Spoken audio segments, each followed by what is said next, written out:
All right, all you procrastinators, enough is enough. It's November and the you-know-what is about to hit the fan. Time to hit up my friends at Standard Heating and Air Conditioning to get that furnace cranked on and get it winter ready. Dana here. November's also the final tune-up deal of the year at Standard. You can get $20 off your furnace fix when you make an appointment and mention 93X. Yeah, I know we're all hardy Minnesotans around here, and you're probably saving up to buy me a sweet, sweet Christmas gift, but don't roll the dice on your furnace. Time to prep and protect. Book that tune-up today at standardheating.com. That's standardheating.com. The 93X Half-Assed Morning Show, Backtracks Edition. We get the jaw jack with a hell of a nice guy joining us at this time, a lieutenant from the Minnesota State Patrol, and if Icy Hot, the topical pain reliever, if Icy Hot was a town, he would be the mayor. Yeah, you would, and I hope that happens someday. Welcome to the show, Lieutenant Mike Lee. Thanks for having me, and I hope that happens too. That would be incredible. You know how sometimes they'll have like locally, maybe we'd have a Target day where a city's named Target. You know, since Target's a local company. Maybe there'd be an Icy Hot day, and you could be the mayor of that thing. Imagine the possibilities. You're doing some sort of press conference from a hot tub filled with nothing but icy hot. This was some information that was passed on here live on the radio months ago. Mike was on air with Gordon Shank, also of the Minnesota State Patrol, and Gordon kind of sold you out. Well, we actually got a text from one of his partners. Oh. And I thought maybe, you never know, right, if somebody's messing with us. And the look on your face changed. There was more of a pep in your step. One of your partners said, hey, ask him about his icy hot obsession. And turns out he wasn't wrong, or he or she, I guess, I'm not sure. Yeah, wasn't wrong about that. So when was the last time you covered your body in Icy Hot? All right, I'm not going to lie. I used some this morning just on my knee. No, not my whole body. I'm telling you, the addiction is strong. Okay. Yeah. We get it. That stuff is really good. Everybody's got a vice. Yes. No question about it. Nice to see you again. You brought in gifts. Yeah. Should we open Yeah, this please. now? Yeah, courtesy of my wife. Your wife. Okay. I'm sure everyone can enjoy this. It's icy hot. Oh, for God's sake. And there's like a few varieties here. Mm-hmm. Go ahead, talk about it. There's an icy hot large patch for which you can feel working instantly. Okay. Oh, that's nice. My shoulders are kind of sore today. Well, actually, maybe you should dominate these since you're carrying around that kid. There's a patch. Yep, and then there's Icy Hot Max Lidocaine, no mess pain relief. It kind of looks like that secret deodorant. It's got like the ball on top of it. Oh, Sure. those are the roll-on. best ones. Don't put it there. Oh, not in the armpits. I mean, you can do what you want, but It is quite strong for a beginner. yeah. And then just the OG Icy Hot Pain Relief Cream. Well, that is wonderful. Thank you, Mike. Yeah. Very well. We get a little tight around here, a little sore from time to I was time. saying my Tell back your was wife, hurting. thank you. I shot baskets 2.5 weeks ago, and I'm still feeling it. Yeah. Yes. There you go. Thank you, Mrs. Lee. Yes, thank you to Lady Lee. 651-989-9393 if you'd like to text in a question to Lieutenant Lee. But before we get to any questions, you've got some kind of a message for our listening audience. What are we up against here? Yeah. So right now in May, we are doing our speed enforcement campaign, and that's not just us with the State Patrol. It's across 300 agencies throughout the state, and we're really cracking down on speed. We know it's one of the major factors for fatals in Minnesota, so we want to try and lower that number and get people to where they need to go safely. Some of those numbers are staggering. Like I'd imagine in June, or you'll release some of the stats, and then they say this department got this many, and some of the disparities are pretty big too. But I kind of get surprised with the amount of people that get speeding tickets. Yeah. I know last month they finished those stats, and last month was distracted driving. And I think in that 1 month with the whole enforcement, it was like over 6,400 or 6,500 citations. Man. Yeah, which is like 1,000 more than last year. Wow. So, You do Dang. see that quite a bit. I noticed a lot more patrols out last month, and I figured it was because of that. yep. I'm not a speeder. We've mentioned this before, and maybe I'll jinx myself and I'll screw up this weekend, but I'm not a speeder. Josh likes to hover right around the speed limit. I'm an older guy now. I'm in no hurry. But we were just talking about speeding tickets 20 minutes or so ago. Josh was talking about between 1991 and 99, when he was a younger person. He thinks he was pulled over somewhere around 15 to 16 times for speeding. You can't quite recall how many of those resulted in a ticket or not. Yeah, and certain ones I kept off my record. I'd go to court or whatever. But There's a couple times where I got like 3 in a week, and like I said, I just did not care for whatever reason. That's insane. I couldn't learn a lesson, and it just never bothered me. What was the average? Do you remember what the average, I guess, price was on those tickets? And what about your average speed? I mean, how fast were you going? It's never outrageous. Okay. I mean, never even like double digit. Like, let's say it was a 50. I never went like 70 and a 50 or I guess 55. Never did anything like that. It was always, some of them were kind of ticky-tacky, but at the same time, I was speeding. One time I got a speeding ticket going the speed limit because the weather wasn't very good. Oh, sure. Yeah. Yep. Yeah. It's driving too fast for conditions. Yeah, even though I was going speed limit. But right now, like Nick said, I mean, I go 4 over. I can't remember to what not is erase suspicion. what is that cut off after. I think is it like 22 miles per hour or something? Like if you go over that, it like becomes brings a felony you up or to a whole something? different degree. No, yeah. So if you're stopped and cited at 20 or more over, then the fine would double and you get serious speed on your record. Oh, okay. Yeah, because I've had a cop before. He was helping me out. I got pulled over the day before my wedding, and I think he felt some sympathy for me, but not too much, because he's like, well, you were speeding, like astronomically, but he dropped it below that 20 because he was like, I don't want to ruin your life here. Probably was not a trooper then. I take that back. It was, but it wasn't in not. Minnesota. So Yeah. I take that back. There was a time when you and we've told this before. This was, I think, the last time I was ever pulled over was with Nick. We were on our way to training camp when it was in Mankato. Awful. I don't even know. It was over 100. 110 or 11, Yeah, 12. it was outrageous. You were really cooking. We yeah. were talking, and it was. I know you've heard this excuse a million times, but I was in a car I wasn't familiar with. It was a girl I was dating. It was kind of a sporty car, and Nick and I were talking. There's nobody on the road in the middle of the night. 3:30 in the morning. Yeah. And all of a sudden, Nick's the one that told me. He's like, dude, you're going 100 and whatever. And I was like, oh, my God. I didn't know. And so I slowed down, and it was in St. Peter.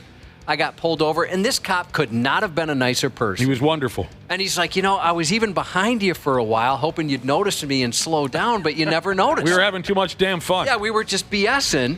Yeah. And so he cut me a break. I think he wrote me for like 9 over. Oh, man. So that guy Holy really cow. cut me a break. maybe it was that late at night that he was just happy that you weren't intoxicated. Probably. Yeah. It could be. Probably. Little did he know I was. Now, so here's an interesting question for Lieutenant Lee. We were discussing Josh's priors. Do you have the ability to look up Josh's overall driving record and see how many times he's been ticketed? Ironically, I did, and all of them have indecent exposure on I think that's why. It was decent exposure. You used to wear those short shorts. Yeah. And sometimes it would fall out the bottom of the. Yeah, exactly. It was tasteful exposure. Now, we do have to get to a particular topic because we're getting blown up. Their texts are coming in on one particular topic. But before we do, from Subpar Sex Maker Jesus, he wants to know, Lee, how many times did you fail the fire department test before just becoming a cop? Oh, boy. And he says, LOL, see you on the softball field. That's just silly. I don't partake in the softball game. But yeah, I mean, you guys know why God invented cops, right? Why is that? So firefighters have someone to look up to. Lieutenant Exactly. Lee. So this question that everyone's texting in, isn't this kind of old news? I remember this has been coming up for years. Well, it's not old news It's not necessarily old news. because the rules supposedly are going to change. Lane splitting, where motorcycles can go between vehicles, like go in the middle of the lane there. Yeah, it's definitely a tricky kind of subject. It's not into effect yet, and there's still some legislative action going on right now during the session. Kind of could impact how it gets applied in the state here. But essentially the idea is that motorcycles can drive in between vehicles at no more than 15 miles over the speed limit and no more than 25 miles an hour. There's a lot of messaging going on, and people should check with Office of Traffic Safety. But the big thing here is, even though you can do it, like, you don't have to do it. And then all motorists need to be aware of the law, of how it's going to be applied and what's legal and whatnot. So, yeah, that's going to be a big challenge for us as law enforcement. And we'll just kind of cross that bridge when we get there. There's going to be folks that don't like this that are in their vehicles, and they're going to move over. right, to try and stop it. Yeah. What happens there to that person if you see it? It's going to be one of the challenges for law enforcement if a crash happens. Hopefully it doesn't. But yeah, like I said, everyone, all motorists, motorcyclists, and the people driving cars, pickups, whatever, semi-drivers, they need to be aware that this will be legal at some point and what the laws are exactly. Okay. And yeah. So again, is there more information somewhere? So is it still not totally figured out? Because I thought it was this summer it was going to happen. yeah, it's supposed to be effective July 1. And like I said, there's still some, during the session right now, there's some legislative action to maybe change things. So we just need to keep an eye out. It's in how the flux. session goes. Yeah. It's in flux. We're talking with Lieutenant Mike Lee from the Minnesota State Patrol. Every once in a while when you and Gordon Shank come in here, you talk about recruiting state patrolmen. Here's a text message that says, I'm currently going through the background investigation of becoming a Minnesota State Patrolman. How concerned should I be with having a public intox on my record and 3 minor possessions? These were 10 plus years ago. Yeah. I would definitely disclose it during the background investigation, the interview. But we do have a list of automatic disqualifiers. So I probably, like I said, I would just be very honest with your backgrounder. This is none of what he listed are automatic disqualifiers. No. Okay. No. That's but I mean, our backgrounders are really good. Okay. They dive in pretty deep. So What was the shadiest moment from your youth, Mike Lee? I lived a pretty sheltered life. Did you? Way to be honest. Gordon Shank. You know, when you mentioned, now maybe that was off air. You were talking about my brother, who's a police officer. And when they called me in his reference check, and maybe they call all family members, I don't know. But they called me, and I was completely honest. I busted him. I sold him out on so many things.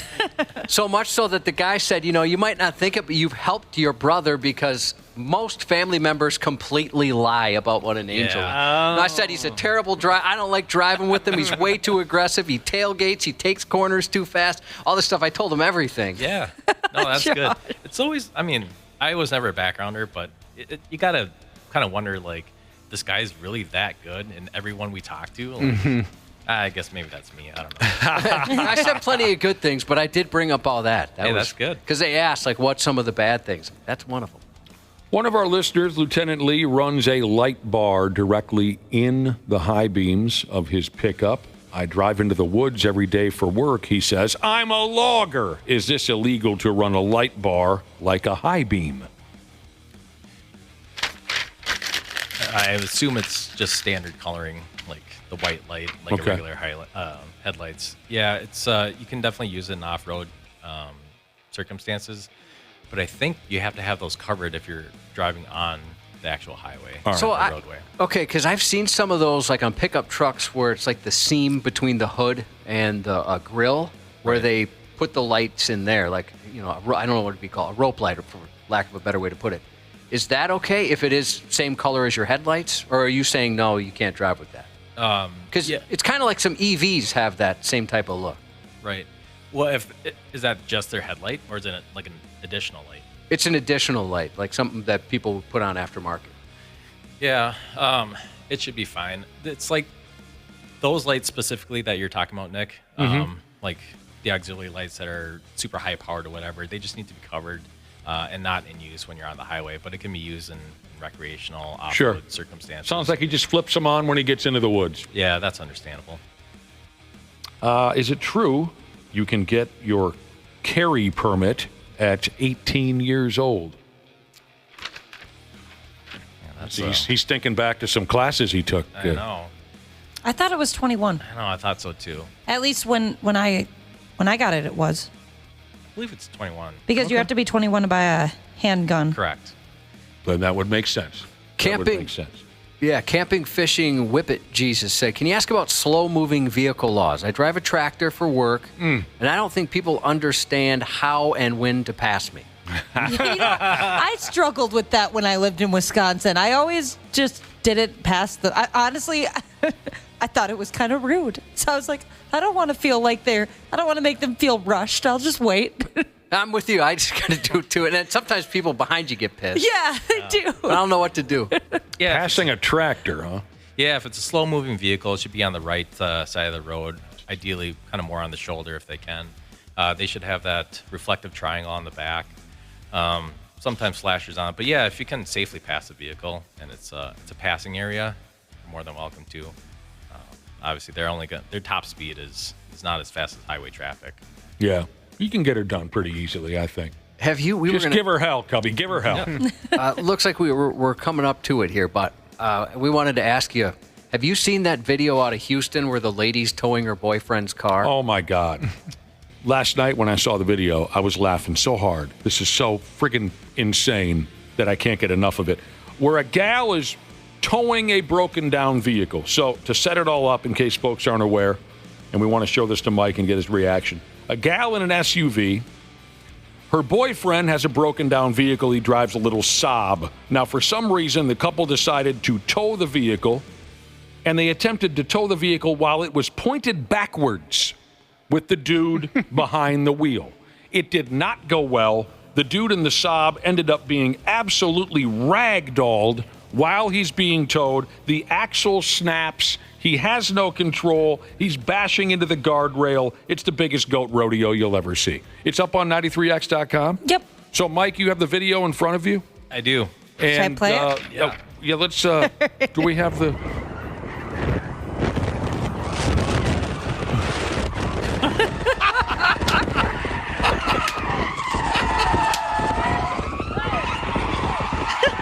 He's getting thrown around. I mean, you can't help but laugh. But at the same time, you're like, what are you thinking? Like, how did you think this is going to work? So if you saw that, you're on patrol, you see something like that, what happens here? You giggle like nonstop for a couple minutes, and then you stop the vehicle. You want to let it play out a little bit? See what happens. If you haven't seen this on 93x.com, you'll love it. And I especially love that we've got the full audio of the never-ending tire screeching as it's being dragged. You can't even call it towed. That's being dragged. Yeah. And dude is behind the wheel, hanging on for his friggin' life. It is just magic. That video is pure magic. Mike, I bet if you saw that, you'd think in your head, there are stressful days in this job, but seeing that makes it all worth it. Yeah. So What kind of trouble do you get in for something like that? Yeah, so you can't tow a vehicle with like a unstructured apparatus. So you can't tow on the highway with like a tow strap or anything like that, or a bungee cord. It's got to be like a fixed metal tool. Oh, really? So I have broken that law once. Okay, I thought tow straps were okay.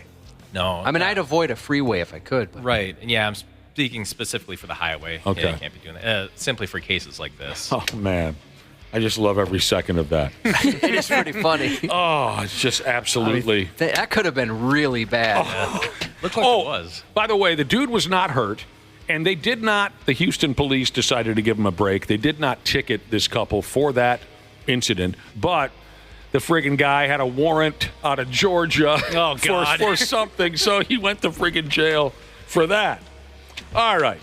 Before we go, I have one remaining question. I don't know what you got over there, Cubby. What is the protocol for a fender bender in a public parking lot? I've heard that police would always prefer that they are called to make a report and to make sure everyone behaves themselves. Is that true? Yeah, there's no problem calling 911 if you get into a crash. It's only required by state statute for us to write a crash report if there's over $1,000 damage, which at this point, like every vehicle, you get a scratch and it's over $1,000. Yeah. If there's injury or if it's towed. But I would always recommend calling 911. Sure. You never know if the person's lying about who they are or if they don't have insurance. Good enough. Fair enough. Absolutely. This might be a fun one to end on. From Not Munging Jesus. My ex-wife always texts and drives, but never gets caught. Can I give her name and the patrol her phone number so she sometime in the future gets caught? I'm not bitter, just tired of her not having any consequences for her actions. Yeah, we get that quite a bit. Do you really? Yeah, it's like, oh, so-and-so always text and drive. But yeah, it's hard because we need to observe the actual violation since it's a petty misdemeanor offense. But we're welcome to taking calls for driving complaints. If you see some unsafe driving, absolutely call 911 and report where you are, what you're seeing. And if you can stick with it until law enforcement gets there, that'd be great. If I'm ever mad at my fiance, I'm going to do that because regarding his tent on his truck. You're going to call the cops on him? Yep. I'm like, hey, you know what? This guy in his stupid tent, and I promise you he's going to roll down both of his windows when you pull him over, thinking he's slick. And you're the one who used to over and over again on this program say snitches get stitches. It doesn't count when it comes to him. And now you are going to call the police on the possible father of your child. He's got it coming. Yeah, you guys have a baby and a wedding to pay for. Well, he thinks he's so smart, rolling down both of his windows whenever he's been pulled over, because then he thinks the cops don't see it. I'm like, I guarantee you they know. They don't care. They're doing something else. Well, you guys know that my mom once threatened to call the local police on my dad because he was putting a microwave in the garbage. You can't do that. Lieutenant Mike Lee, we got to get going, but give folks one more update on what's going on with the speed enforcement here. Yeah, we're cracking down on speed, like I said, and it's throughout the whole state. It's all times, any day of the week. We're doing extra enforcement. And The whole month of May? Yes. Okay. Yep. And I think it's going to extend through June as well. But, and even though this is a speed campaign, we're still looking for other violations too. We know that there's 4 major factors for fatal crashes: speed, not wearing your seatbelt, being distracted while you're driving, and impaired driving. So we're trying to make the roads safer. It's fun. It's a fun time of year. It's summertime. Roads are dry. Weather's nice. People want to get places. So I want to make sure people get there safely. We appreciate what you do, Mike Lee, and we Yes. appreciate your time coming in and visiting with us. Appreciate you guys. This is great. And thank you, or thank your wife, I guess, specifically for the nice gifts you brought and all the icy hot. Yeah. I hope you enjoy it as much as I do. I know you won't, though. No, we will. Oh, yeah, you're right. Not as much as, nobody will enjoy it as much as You you. don't know It's how hard much to reach I'm your fighting level. just to reach over and open those boxes. You want to We're- sniff? Everywhere we go, we're going to smell like the wintergreen dance team or something here for the next. That's going to be a beautiful thing. The 93X Half-Assed Morning Show. All right, all you procrastinators, enough is enough. It's November and the you-know-what is about to hit the fan. Time to hit up my friends at Standard Heating and Air Conditioning to get that furnace cranked on and get it winter ready. Dana here. November's also the final tune-up deal of the year at Standard. You can get $20 off your furnace fix when you make an appointment and mention 93X. Yeah, I know we're all hardy Minnesotans around here, and you're probably saving up to buy me a sweet, sweet Christmas gift, but don't roll the dice on your furnace. Time to prep and protect. Book that tune-up today at standardheating.com. That's standardheating.com. This episode is brought to you by Progressive Insurance. Fiscally responsible, financial geniuses, monetary magicians. These are things people say about drivers who switch their car insurance to Progressive and save hundreds. Because Progressive offers discounts for paying in full, owning a home, and more. Plus, you can count on their great customer service to help you when you need it, so your dollar goes a long way. Visit Progressive.com to see if you could save on car insurance. Progressive Casualty Insurance Company and Affiliates. Potential savings will vary. Not available in all states or situations. Michael Rosenbaum and Tom Welling take you behind the scenes of one of the greatest shows of all time. They're Ultimate Rewatch Podcast. We're in the midst of season 7, and Hold on. Obviously, we had a very successful television show for 10 years that was Superman based. But we had to make everyone believe that you were Clark. I gotta be honest, I was surprised at the end of this episode that I wasn't. I was too. Talkville, the Smallville Rewatch Podcast. I'm not sure I knew when I was filming it that I was not me. Follow and listen on your favorite platform. You're listening to the radio. The 93X Half-Assed Morning Show. This is nice, and absolutely not a sign of frightening mental health issues. Not at all. A gal faked the birth of her own child. Sounds tough to do. So she would get money and free stuff. No, it wasn't easy. It wasn't easy, but a gal faked the birth of her own child for monies and gifts and attention. Long story, but I think you'll enjoy it. Says here this completely warped young gal named Kira. She carried out this scam for months. She tricked her family, and she tricked her friends upside down. with this fake baby routine. Kira, she's from England, I believe, so, naturally stupid from the get-go. Step one of the scam, Josh, step one was to start wearing a phony prosthetic baby bump around town. Sure. Now, I'm not sure what she told folks about who the baby daddy was. The story doesn't really touch on that. But check this out. That doesn't really matter. Check this out. She posted photos of ultrasound scans that didn't belong to her. And again, she's walking around town with a little extra heat, little beer belly, baby bump. She posted this and that online about hospital appointments. She even made up some complications for the upcoming baby. She claimed the baby had a heart defect that she was worried about. Posted all about that. Poor baby. Friends and relatives sent her money to help with hospital visits. They bought her baby clothes and car seats and breast pumps. They bought her nipple cream. And then the fake baby was born. Yay, everyone was so excited. Oh, very joyous occasion. And from what I understand, there were pictures of the baby and videos, but all the while, that was no actual baby that Kira was showing off. It was a doll! But nobody noticed. Some of them look really very, very real. It's creepy. Fake baby dolls? Yeah. Yeah, kind of like movie quality fake. Nobody noticed. And they kept sending her money and gifts. Oh, my God. And then the fake baby died. Oh, no. Yeah, the baby died. Well, first, Kira's mama, so the grandmother of the fake baby, found the doll in Kira's bedroom and said, "What the F is this?" Can you imagine the horror that came over her mother when she realized that her own daughter had faked the birth of a child? You'd institutionalize your kid, wouldn't you? I Yeah. mean, I'd certainly consider that like, I can't help this person. Right. The fact that they went through all this and all the complications and twists and turns of this pregnancy. Right. That's the moment where you learn that the normal daughter you thought you had is actually a dangerous maniac. And that's a lot for any parent to handle.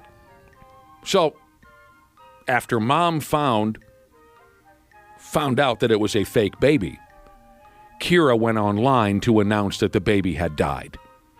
So that was her out. Once she got backed into a corner, she thought, well, hell, I'll just announce that the baby is dead. Maybe nobody asks any further questions. Yeah, everybody will move on. Nobody will have any questions about why an infant passed away. And she set it up, but she set it up nicely, Ashley, with the birth defect gimmick, with the heart defect gimmick. So maybe it was all in her diabolical plan all along to kill the fake baby. It must have been because, you know, how long can you keep that going? People are going to want to meet the kid and stuff like that. After this nightmare of the fake baby became a reality for her family and friends, looking back, some of them say there were signs that there was something shady going on. For example, they never heard the baby cry. It's just a really good baby.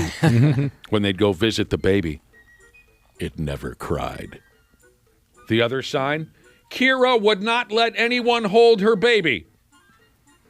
Can I hold the baby? No, she's being a little fussy. That doesn't really surprise me Hold the much. baby? No, you cannot hold the baby. What doesn't surprise you? Not letting people hold the Well, baby. no, if it's a fake baby. I didn't want anybody to hold my baby for a while. Oh, I thought you were saying if you had a fake baby, of course you're not going to. Yeah, nah. Well, I'm it took trying to a remember- minute. How old was he when you brought him here? Because you were handing him out. He was probably about, at least 4 weeks. At Okay, least yeah. a month at that. Yeah, at you that were just point. kind of tossing him around the room like hot potato. Yeah, I was like, take him, please. No, in the beginning, I was very, don't touch him. And also, after the fact, Cubby, some of Kira's friends and family now have said they're not completely surprised by this bit. They say that Kira has been a, quote, serial liar her entire life. One of those. I know Yeah. a girl like that. Man, Medical Device Jesus said someone he knew faked stage 4 breast cancer. Oh. Collected $30,000 before her family turned her in, and she spent almost 4 years in prison for her efforts. Man. That is low. That is so gross. Really low. Those are the lowest of the low, the sickest of the sick. Wow, and I thought I was bad. A girl I grew up with, I think her grandparents died like 25 times. So you knew a serial liar. Now, I certainly know a couple of folks. I would call them more compulsive liars.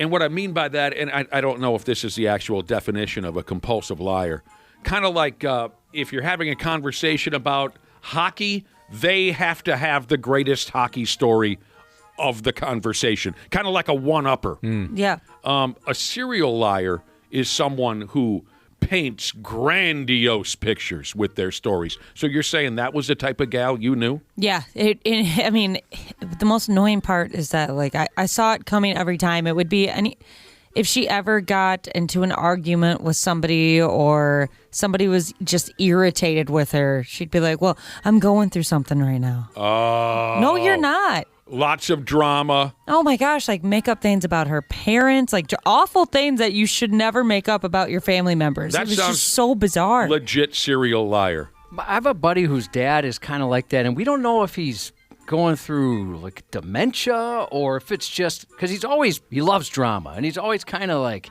throwing these stories out there where even my buddy's like, I don't know, I don't remember that. But there was a birthday party I was at where his dad's telling a story to somebody he hadn't met, another parent of somebody else. Like, yeah, it was really wild. When he was born, the doctors, they switched babies. And we had told the doctors, this isn't our kid. We recognize our kids cry. And the doctors refused to believe us. And my buddy's like, Dad, I'm 40. No one's ever told this story before. Right. Why would this be coming out right now? And his dad was enraged that he would challenge him on it. But so we don't know, like, is he losing his mind or is he? I think what it was is he's good at telling stories. And people were really like, oh my gosh, I can't believe this. And he realized I've got the crowd and he went for it. That sounds like a compulsive liar. So I think that's probably more the case. I don't think it's any dementia or anything. I'm trying to give him the benefit of the doubt. You can't. You have to stop. So weird. You have to stop. What's the word I'm looking for? Patty cake and babying people like this. It's good for them to be called out.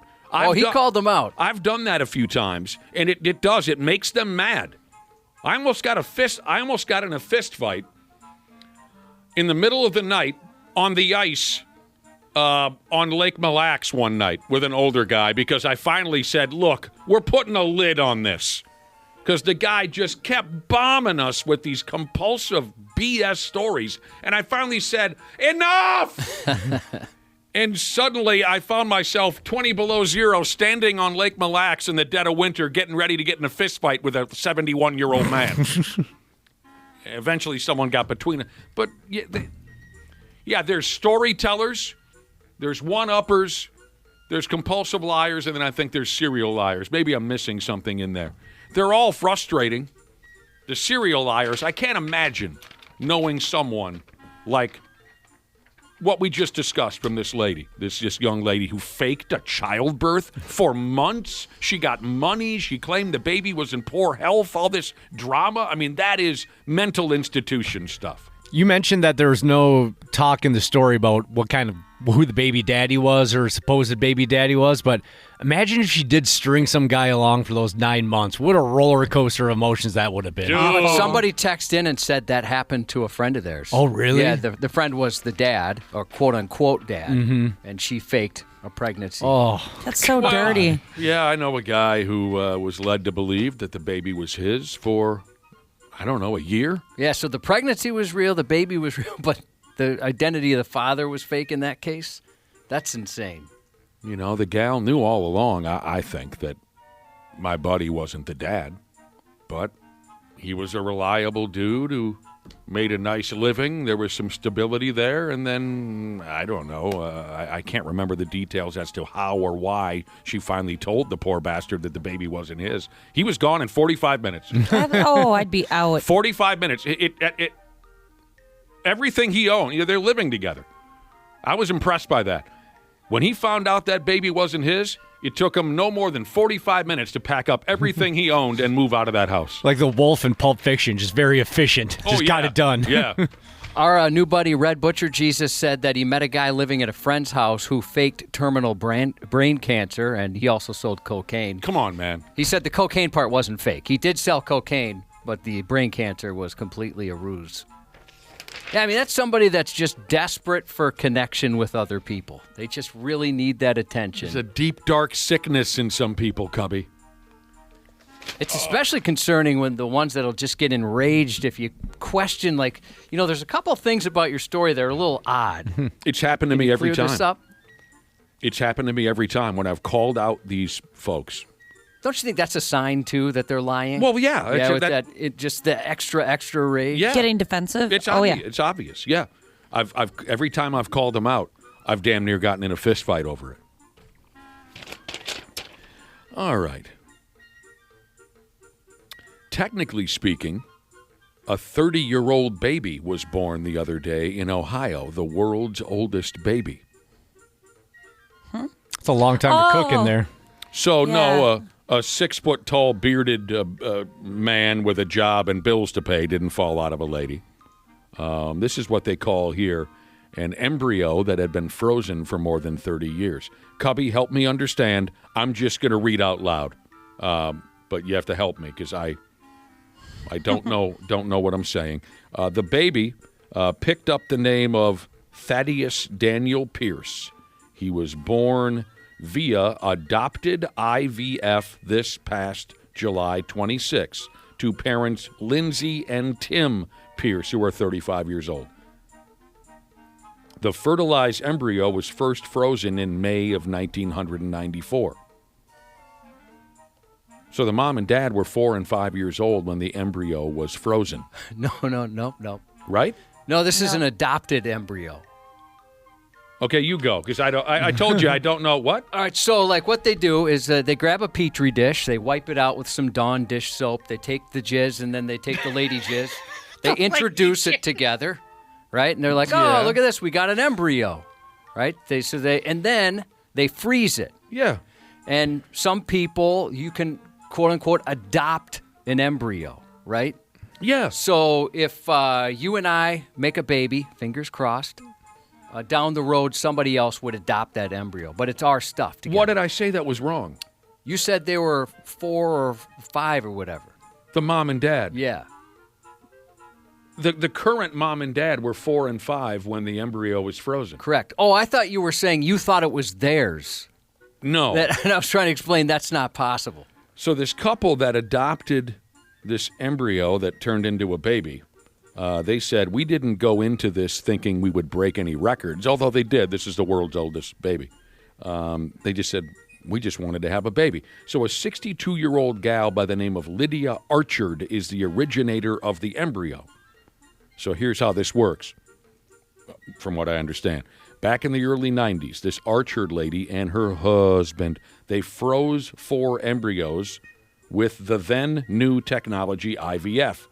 They struggled to conceive a child naturally, so they froze 4 embryos.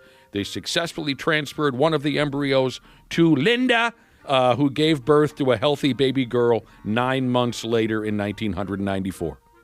I'm surprised that it lasted that long, especially with how long ago that was, and how early into IVF that was. Yeah. I thought there was a lifespan on these types of things. Women can get big money for donating their embryos. Oh, yeah, I've heard that before. Uh-huh. The other 3 embryos remained cryogenically frozen like Austin Powers, and Mom maintained hope of expanding her family. But then this Archard lady and her husband, they divorced. She was never able to conceive another child. She kept paying an annual $1,000 fee to keep the embryos frozen. Then she smashes headlong into menopause, and she decided to donate her embryos. She opted for something called embryo adoption, which allows donors and adopters to meet. And along came this Lindsay and Tim couple.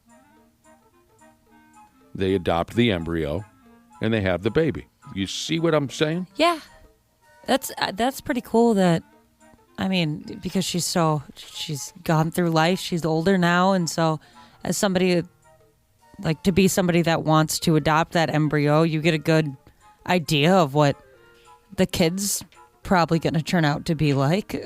You do? Yeah, you know what they're going to look like. You kind of, I don't know, that's pretty cool. Instead of, meeting somebody in their 20s or 30s and then you don't realize, but later in life they become a serial killer or something. You know what rocked my world? Finding out that all of us we were born with our mothers, that women are born with all their eggs. Yeah, that's super cool. I was born with the egg that made my son. My mom was born with the egg that made me, and that made my son. It's freaky when you think about it. Because how old are you again? 26, 7. Yep, 27. 27. She'll be 28 in 9 days. So yeah, your son is in a way almost 28 and something years. He's older than you somehow. Yeah. That's so trippy. Oh, wow. I'm not able to He's not older than you, but that's a weird thing to think about. I don't know what you mean. But when your mom was born, you and your brother, and your sister, I guess, were all right there with her, born at the same time. Isn't that crazy? I have no idea what you mean at all. We'll have to bring in one of those FBI string boards. Yeah. But that's a kick in the ass right there. A baby being born that was cryogenically frozen 30 years ago.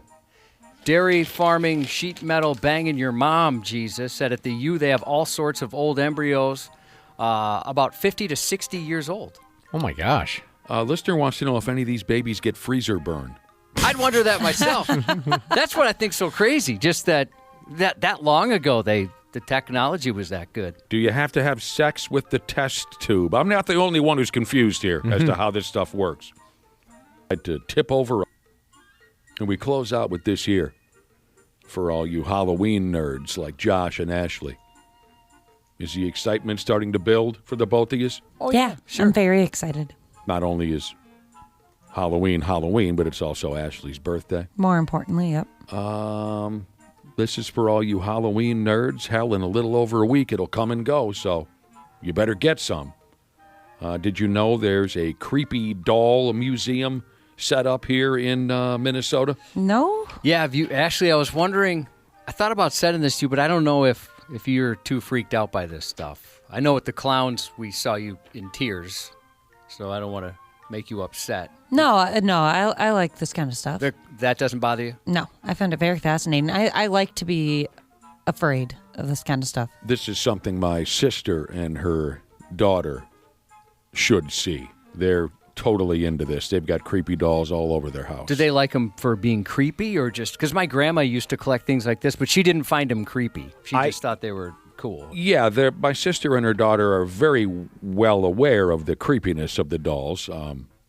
So I think that's why they... So that is their motivation? Just because they like creepy things? They like the creepy stuff? Yeah. A joint called the History Center of Olmsted County has gone ahead with this new exhibit. Creepy Dolls Loose in the Vaults is what they call the exhibit, and it features unsettling dolls and whatnot. Hell, Olmsted County is creepy even without possessed dolls. Byron. All you had to say was Byron, and I'm hiding under the blankets. The folks who run the Creepy Doll Museum, they say the idea is that the dolls are let loose in the vaults. And you just pray that one of them doesn't grab you and try to drag you to hell as you're walking by. All of the dolls were donated by locals. The dolls all come from Olmsted County, they said. Why do so many people have creepy dolls in that county? They don't want any dolls outside of Olmsted County because first thing I was going to bring up would be the Janesville doll. And whenever I've brought up the Janesville, Minnesota doll, I get a lot of text messages from folks in that area who know all about it. When I was a kid, my grandmother lived in Janesville, and there was this house a couple blocks from my grandmother's that had a teeny tiny window up, big tall house, older than the hills, had a teeny tiny window up at the in the attic, and this creepy dead-looking doll stared out the window of that house for decades. Oh, I want to be that neighbor. When we were little kids and we'd visit my grandmother, eventually we'd say, who wants to go walk by the creepy doll house? And, of course, we'd act like we were all brave and walk. And then we'd end up breaking into a run. It looked at me. That kind of a thing. Then a lot of folks text in and know all about it. What am I saying here? Visitors to the History Center of Olmsted County and their creepy doll exhibit. Josh, if you and my sister and her daughter and Ashley all go down there, you're being asked to vote for your favorite creepy doll, and a winner will be announced at the end of the exhibit. Fun. Not everybody will make it out alive. Did you watch the video by any chance that Channel 4 put out? No. They did a good job making it creepy. Yeah. They did a really good job. Yeah. There's a couple I was wondering if they altered these dolls because the eyes were so scary. I mean, they were really like glazed over and they looked possessed. They might have touched them up a little bit. I was curious about that. And then there's one where there's a baby with a giant beard. That one's a little unsettling.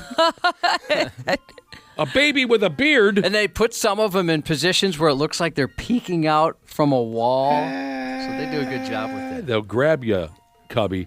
They'll pull an artery out of your neck. And they'll watch you bleed out. And some of them had that look. Then they'll go right back to their original pose as if nothing happened, and we will have no idea. But we will miss you. Well, this is one of the haunted houses we were at together. Remember the one with the doll room? That's the one where that evil clown called me a laughing bitch, which I still to this day love. Remember the doll room? I remember going to the haunted house with you. I remember the doll room, and that it was cool. Very nicely set up. Oh, they did a great job with that. And then I remember some guide or something saying, be careful around the next turn, because it's what did they call it?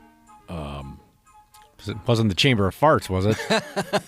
No. The Chamber of Farts. I'll never forget the day that I went. I made it all the way through. Did you? The chamber. Most people can't handle it. I remember that voice. I remember the guy on the PA saying, "Who dare enter the Chamber of Farts?" So no, it was. Come on, come on. Get in line now for the Chamber of Farts. Dare you enter the Chamber of Farts? Keep your hands inside at all times. Okay. So, the Chamber of Farts has another victim, eh? Don't be afraid. There aren't any ghouls here. Only farts! But Josh, I can't think of when we were in that haunted house. They warned us, okay, the next corner you round is going to be very scary. I don't remember what they called this particular room, but we weren't scared because these were the sexiest 25-year-old girls we had ever seen in our lives. It was kind of like they were dressed like the girl from The Ring. I haven't seen it, just the commercials. Yeah. It was they were so attractive. How do you get scared? Other than just intimidated to be around people that look that good. Get a boner in the haunted house? Dude, I had at least a halfie. They just looked like you were at the sexiest goth concert you had ever been to in your life. And they're like, don't go in there. And Josh and I are thinking, oh, no, we don't want to go. Oh, I want to stay here forever. Yeah, I don't want to leave. And they were all trying to be scary, and I didn't have the balls to say, look, you're not scaring me at all. I know exactly who you're talking about. I'll pay you $20 for a lap dance, for Christ's sake. I'm not scared. There's a douchiness to them. The 93X Half-Assed Morning Show. What's something that happens in movies that, in your opinion, is completely unrealistic and ridiculous? What comes to mind? Something that happens in a movie that's completely unrealistic and ridiculous. The one that came to mind for me right away, and we've talked about it a few times, of course, because, you can't help but talk about motion pictures now and again. And this irks me.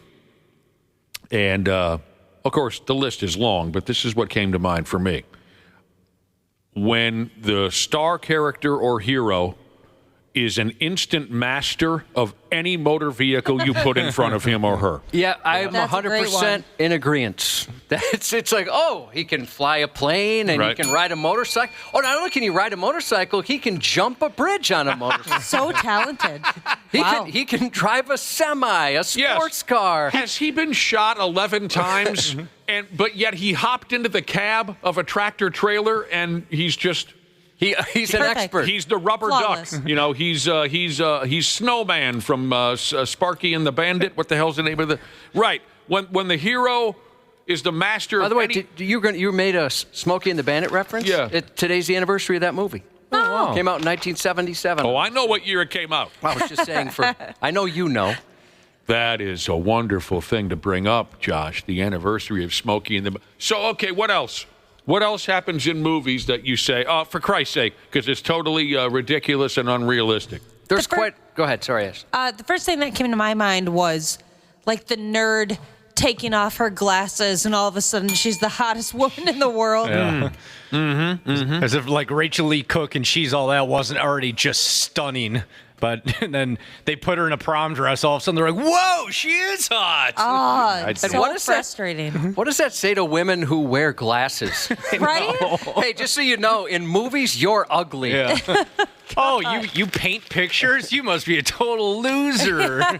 Here's one from the Brother and Sisterhood: guns that never run out of ammunition, right? Yeah. Oh, I count sometimes. And this is kind of ticky-tacky, but it drives me crazy when people get tased and they're just knocked unconscious for about a week and a half. Tasers don't do that at all. Okay. Tasers don't knock you out? No, you're not knocked out.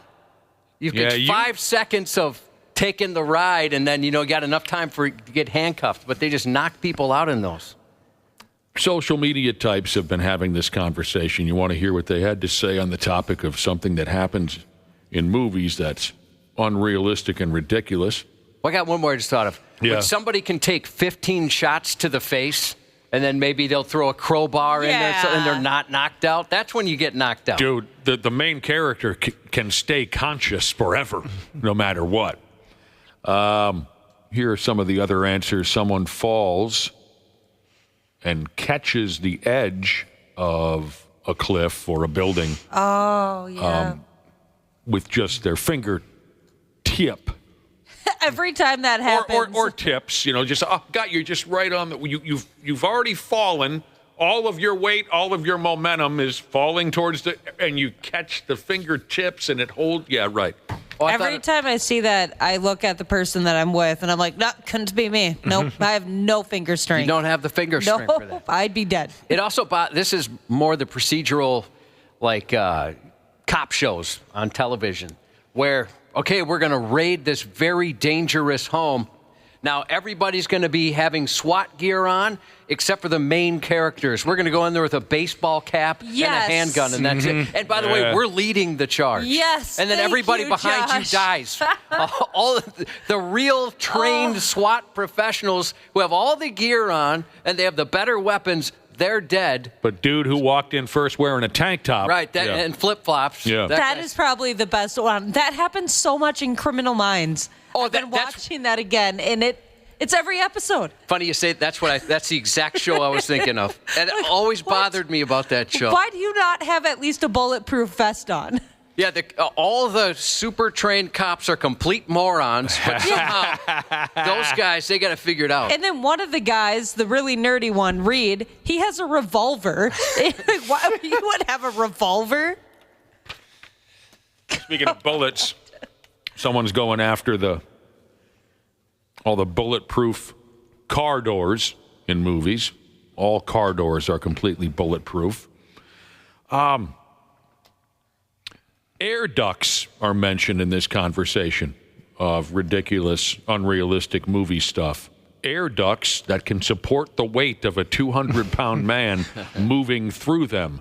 Air ducts that aren't full of screws. Air ducts that can absorb the sound of a man moving around. Yeah, you never hear that. No. Big, massive, muscular person up and you never hear a damn thing. It's not as easy as I made it look in Die Hard.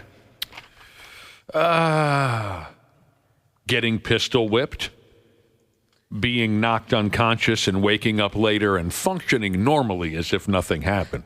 You take the butt end of a revolver to the noggin, I bet you're done for a week. Yeah, you're concussed. Yeah, they have the makeup crew just put like that one little like red mark above like the eye or something like that to indicate that, yes, they did just get hit with a very heavy pistol.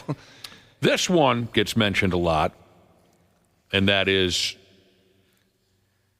when the single hero fights a team of henchmen. Where am I going with this? The henchmen either can't hit the broadside of a barn with a bullet, or the henchmen all take them on one at a time. One at a time. Okay. Yep. And I also like it when the bad guy's like, all right, I got the good guy cornered. I'm going to spell out my entire plan before I shoot him. Right. I'm going to go through the entire thing. They go through every detail as to why they've reached this moment. Just wasting time for the good guy to break free from the rope or something. For the viewers, let's recap why I'm about to try and kill the hero. Yeah, that's a good point. Yeah, they always say, this didn't have to go this way. When we first met 30 years ago. Oh, here we go. And you sit there going, oh, for Christ's sake. In case you didn't watch the first 90 minutes of the movie, let me get you up to speed, dear viewer. I remember the first time I heard a punch in real life and how disappointed I was compared to the sound effects in movies. Yeah. I was like, that was barely a noise. Christ. Watch a boxing match and then watch a Rocky movie.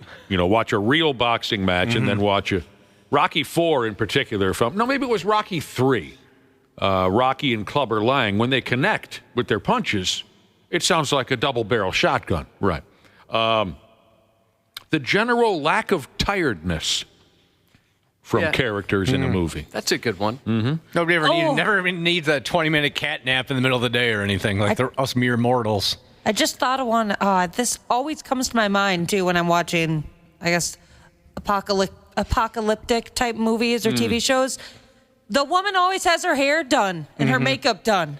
Like, oh, really? Where did she get her hands on some blush? And the guy's always got that perfect 5 o'clock shadow. Yeah, exactly. And how come when defusing a bomb, somebody can't figure it out right away? Why does it have to get down to the last 1 second? Yeah, why can't it be like 15 seconds or something? They need better training. Unemployed bachelors. We're rolling through ridiculous, unrealistic things that happen in movies. Unemployed bachelors with spacious penthouse apartments in desirable locations. I was just watching Big Daddy recently on TBS, and it's very guilty of that. He has this massive, sprawling apartment and no job. Yeah, that would be crazy expensive. Man, just when you and I were starting to bond a little bit. I know. I thought I was trying to think of another movie. Just make up a different movie. Right, yeah. I love that movie. But you got to go ahead and say you, again, watched Big Daddy. I've probably seen that movie 50 times. Oh, my God. So cute. Except the ketchup scene. Oh, the ketchup scene's disgusting. Ew. How come nobody says goodbye in movies, by the way, when they're on the phone? Oh, they just do the cool guy hang up. Yeah, they just finish a sentence and then they hang up. There's no goodbye, talk to you later. Nice talking to you. All that makes me think of is George and Diego in the movie Blow. Did you see Blow yet? We were talking about Blow recently, Ashley, and you said you never saw it, you said. No, I don't think I got around to that yet. Goodbye. Do some cocaine and watch Blow. Goodbye. Bye. Bye. That's Diego to George. Josh, you'd play this role so perfectly in a movie. The computer hacker who's sitting in front of his computer, and he goes, right? Yep. And then you hear his fingers go, if you can hear that. Yeah. That means he's typing. All right. Yeah. And then he says, I'm in. And oftentimes they're doing their hacking from an odd location, like a bathroom stall at a public place or something, and all of a sudden they've broken into Fort Knox or something through just some McDonald's Wi-Fi. And a lot of times they're aggressively chewing gum or they have a sucker or something like that. Same with the guys that are cracking safes. Yes. You could be that guy. You could be that guy. That would be kind of fun. Because I've seen you solve problems quickly with your computer. The only problem is that these are the guys that usually get killed. The computer guys. Yeah. Yep. Yeah, they're going to be dismembered at one point or another. You watch enough of those movies, when they introduce the team, you can go through and go, yeah, dead. Probably not going to be so dead. true. But maybe that's going to be the shocking death. Oh, yeah.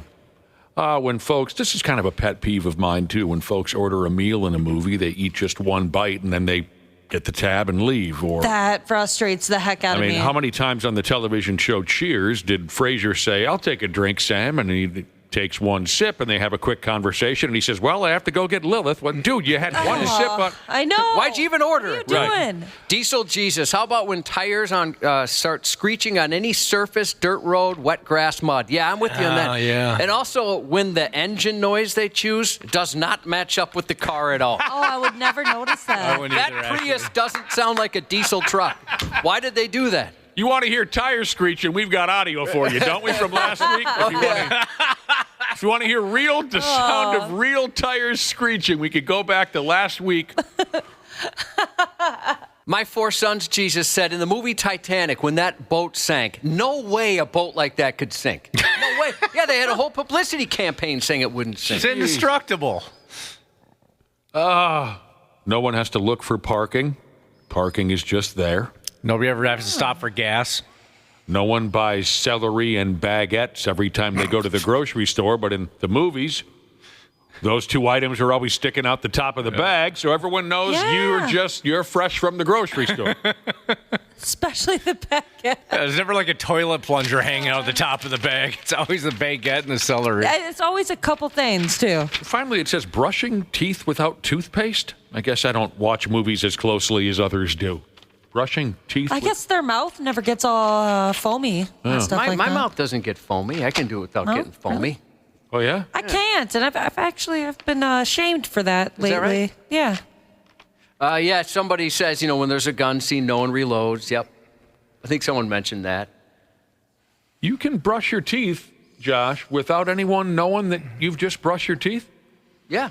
I'm jealous. Gosh, yeah. I get in the corners of my mouth, likely all over my shirt if I'm going somewhere fancy. How much toothpaste do you guys use? Probably too much.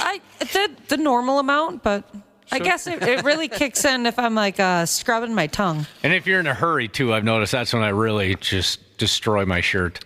So you could keep a pretty good secret then, couldn't you, Cubby? Oh, yeah. You'd never know. You'd never know.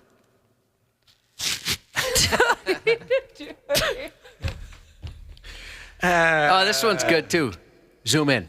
Now enhance that image. Isolate that section.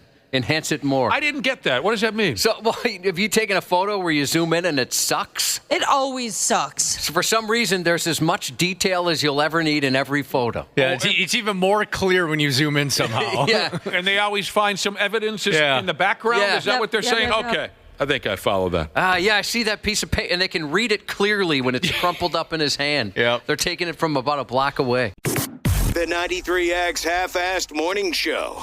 All right, all you procrastinators, enough is enough. It's November and the you-know-what is about to hit the fan. Time to hit up my friends at Standard Heating and Air Conditioning and get that furnace cranked on and get it winter ready. Dana here. November's also the final tune-up deal of the year at Standard. You can get $20 off your furnace fix when you make an appointment and mention 93X. Yeah, I know we're all hardy Minnesotans around here, and you're probably saving up to buy me a sweet, sweet Christmas gift, but don't roll the dice on your furnace. Time to prep and protect. Book that tune-up today at standardheating.com. That's standardheating.com. This episode is brought to you by Progressive Insurance. Do you ever think about switching insurance companies to see if you could save some cash?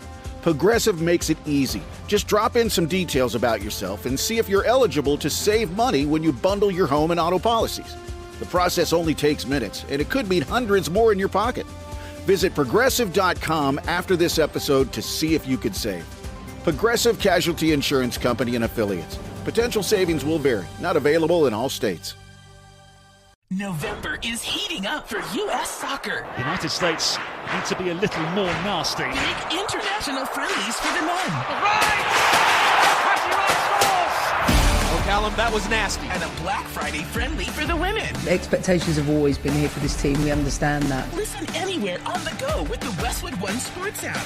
And for behind-the-scenes stories, catch the U.S. Soccer Podcast. Boy, do we have an episode for you. Follow and listen on your favorite platform.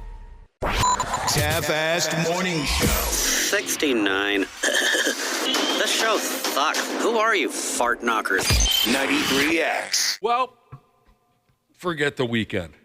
It's all over with. Time to dial in, Josh, for a fresh episode of the 93X Half-Assed Morning Show. You got that look in your eye. Which one? That I'm good to go? Yeah. All right, good. You've got that look that tells me you're dialed in and you're you know it's time. You naturally have that killer instinct.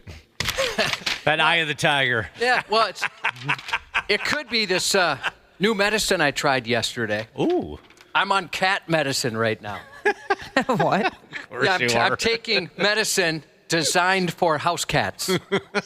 Tell us all the background on this. Yeah, because I noticed you had that look in your eye that told me you were ready to go. Well, I brought you in a dead mouse. I wanted to show it to you. But it did look a little off. Yeah. It's the cat medicine. Welcome, everyone, to the 93X Half-Assed Morning Show. And this is so exciting. I'd love to hear this story behind why a grown man with a beard, you're a father. I am, yes. Your best friends with me now for 30 years. Why would you be on cat dope? Well, as a grown man, with a beard, and everything you said, right? I, for whatever reason, from time to time, I get these ear infections. Sure. And last week I knew one was coming, right? I knew something was going to happen, but I thought maybe I'll dodge it, and I did it. Severe pain Friday and Saturday. And when I went to the ear, nose, and throat specialist the last time, she prescribed some medication, and it was this tiny little bottle of drops.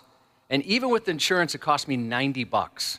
This was last time around. This was maybe a year ago. Okay. So you didn't want to do that again. $90. No, wait. What? So what happened at that time, for whatever reason, I don't really ever do this, but I just Googled the ingredients in it because I thought, my God, $90. Is there gold? What's going on in here?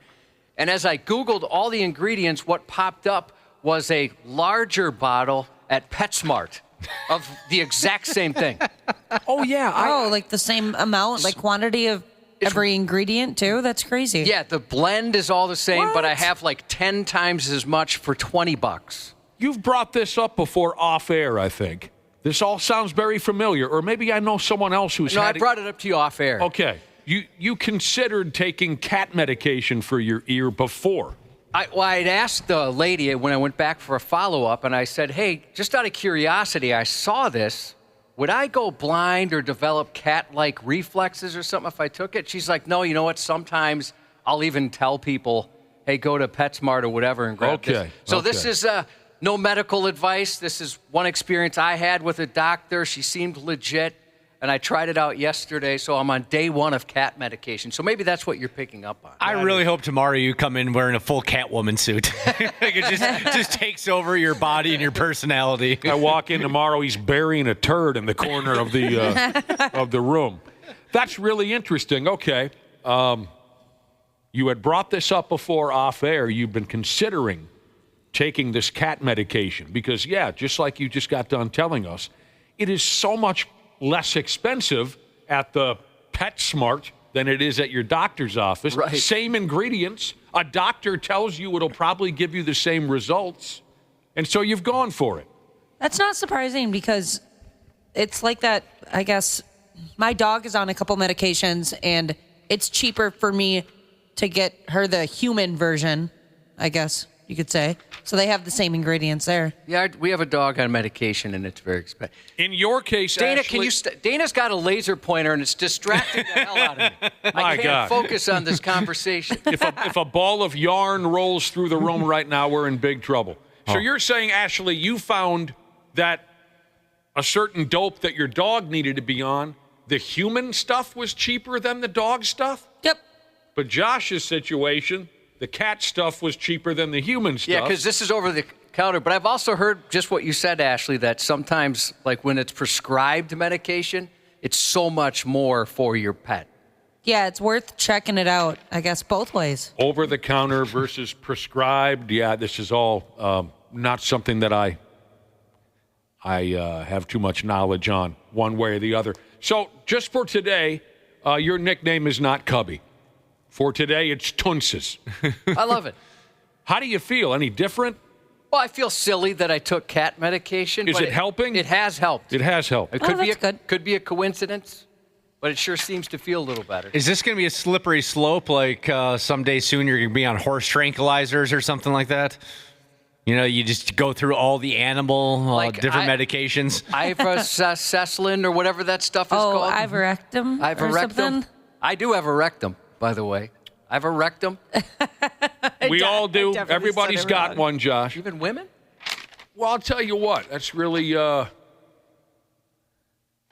interesting, but I suppose Dr. Andrea, our resident vet, has told us before she prescribes Prozac to cats and dogs who need that's it. right. She'll be here Thursday, and I bet she'll be very interested in hearing your situation. Maybe she can give me a checkup now. Yeah. How often are you pouring cat medication into your ear hole? I just started last night. But what are you supposed to do, twice a day? I don't know. I didn't even read it. You didn't I'm just kind of going by, I think when I took them last time, I did it a couple times a day. I bet you Dr. Andrea is going to be very interested in hearing all about this. It's a great story, but also my concern shifts back to your overall general health. How is it that you are the cleanest sumbitch that I know, but your immune system is completely broken and you are always sick? I don't know. Are you a hypochondriac? Not at all. I'm the opposite. Never. I still don't really worry about it or do anything you're supposed to do, but I never got sick until like 4 years ago, ever. I think does it make you want to throw away some of this healthy lifestyle and maybe start coming over to the dark side? Because why bother being so healthy when it's not working? Have you considered taking up smoking or drinking or drugs not really. or horrible fatty foods? Because maybe you should. Maybe that would bring you back the other way. Yeah, Josh, the three of us could bring you to some dive bars that would really just kind of set your immune system up. Because once you've been exposed to these places, you'll be just fine. Well, I don't want to jinx myself, but I haven't had anything going on for a year. I actually just I was looking back through my medical chart just to see.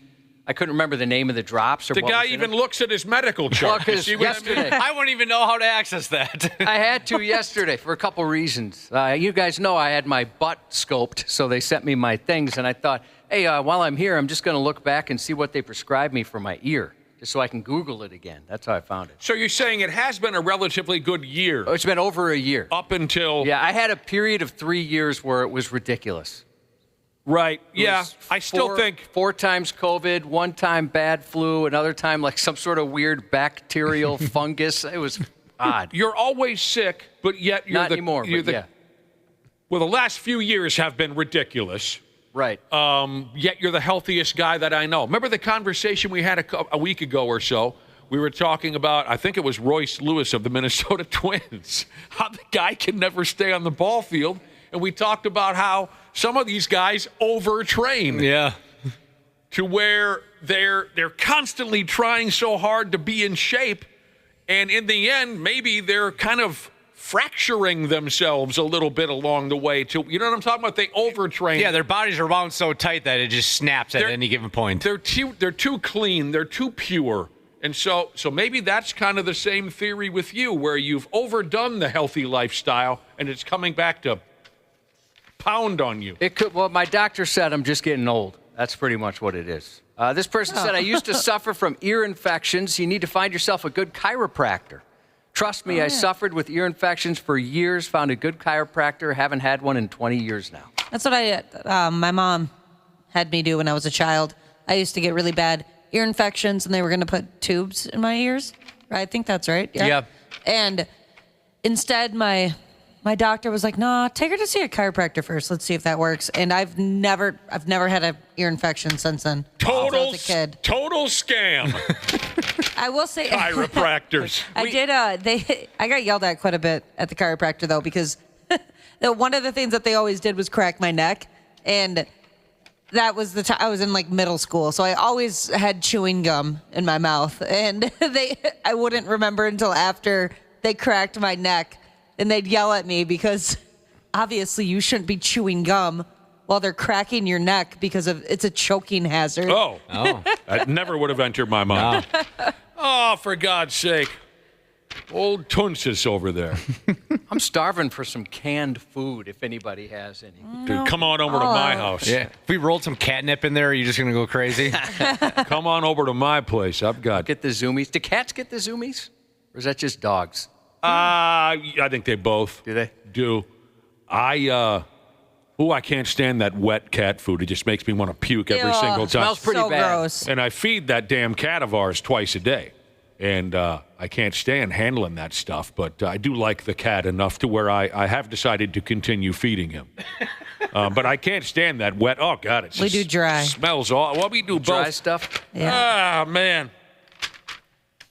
Well, I'll let you know if there's any other symptoms. You know, Yeah. if I cough up a fur ball or something like that. Right.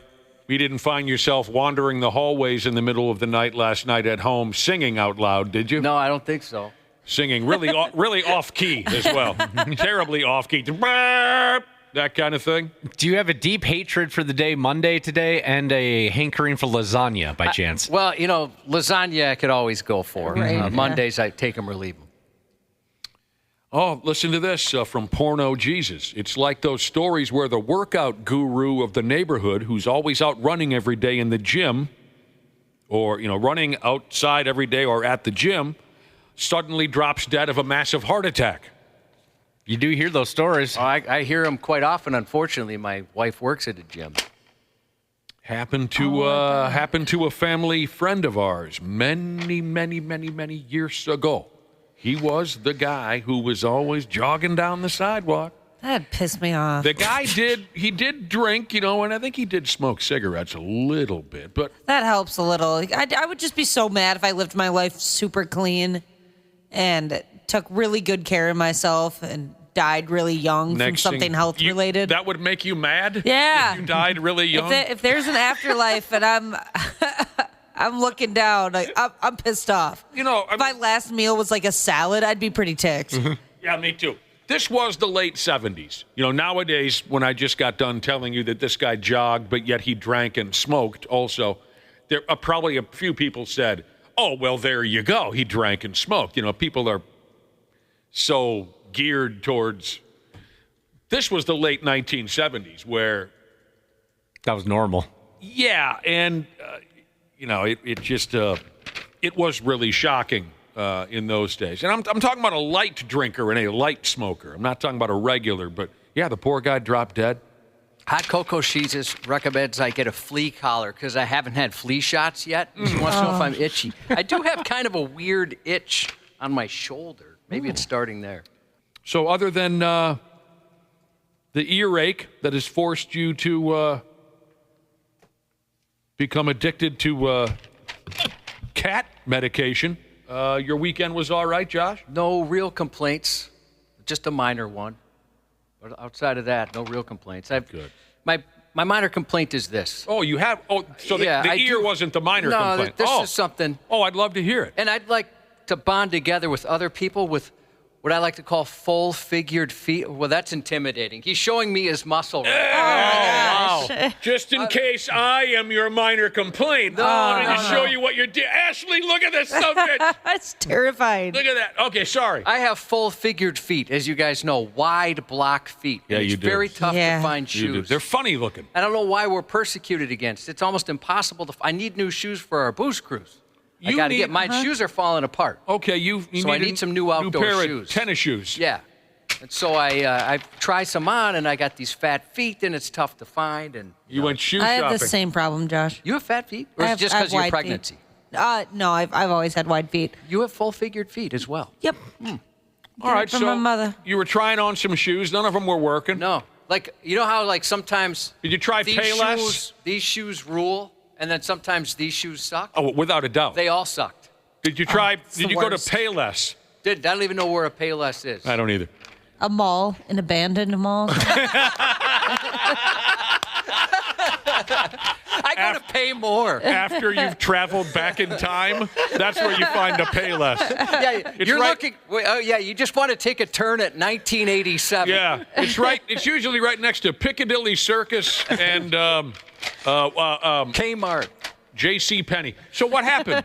What happened? I can't get. I gotta wait. I had to go online, and hopefully These ones work. I had to order from special fatfeet.com. Yeah, you have to get wide. It's ridiculous. They better be good then if you went through all that trouble. You better impress some people on our. You need new shoes for the booze cruise. Yeah, we'll see if it works out for me.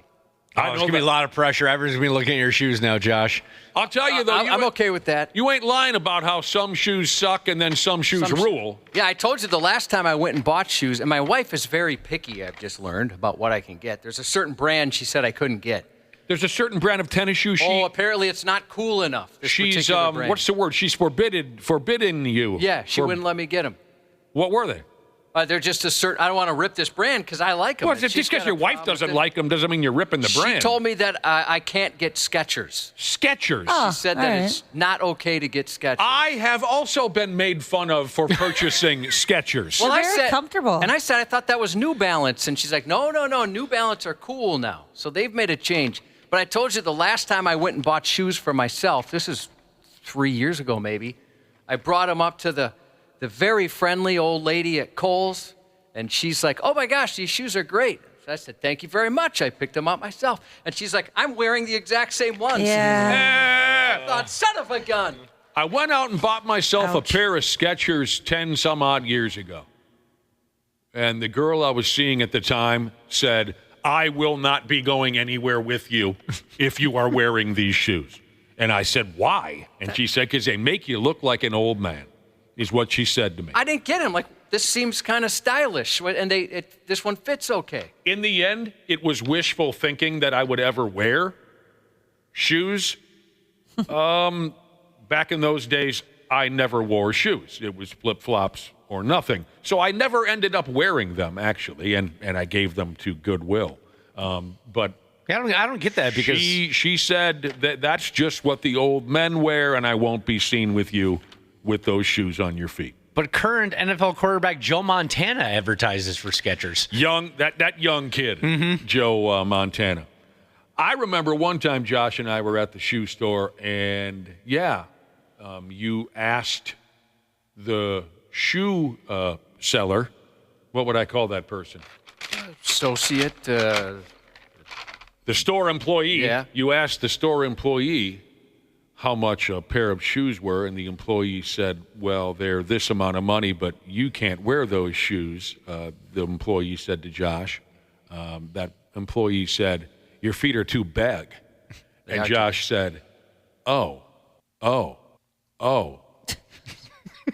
F you, didn't you? Yeah, I Yes, screamed it over and over. I'm embarrassed by my response. Oh, my God. Half-assed morning show. They're loud, they lose control, they do their little circus act, they're a nuisance. 93X. I've been making bad choices because of my exhaustion.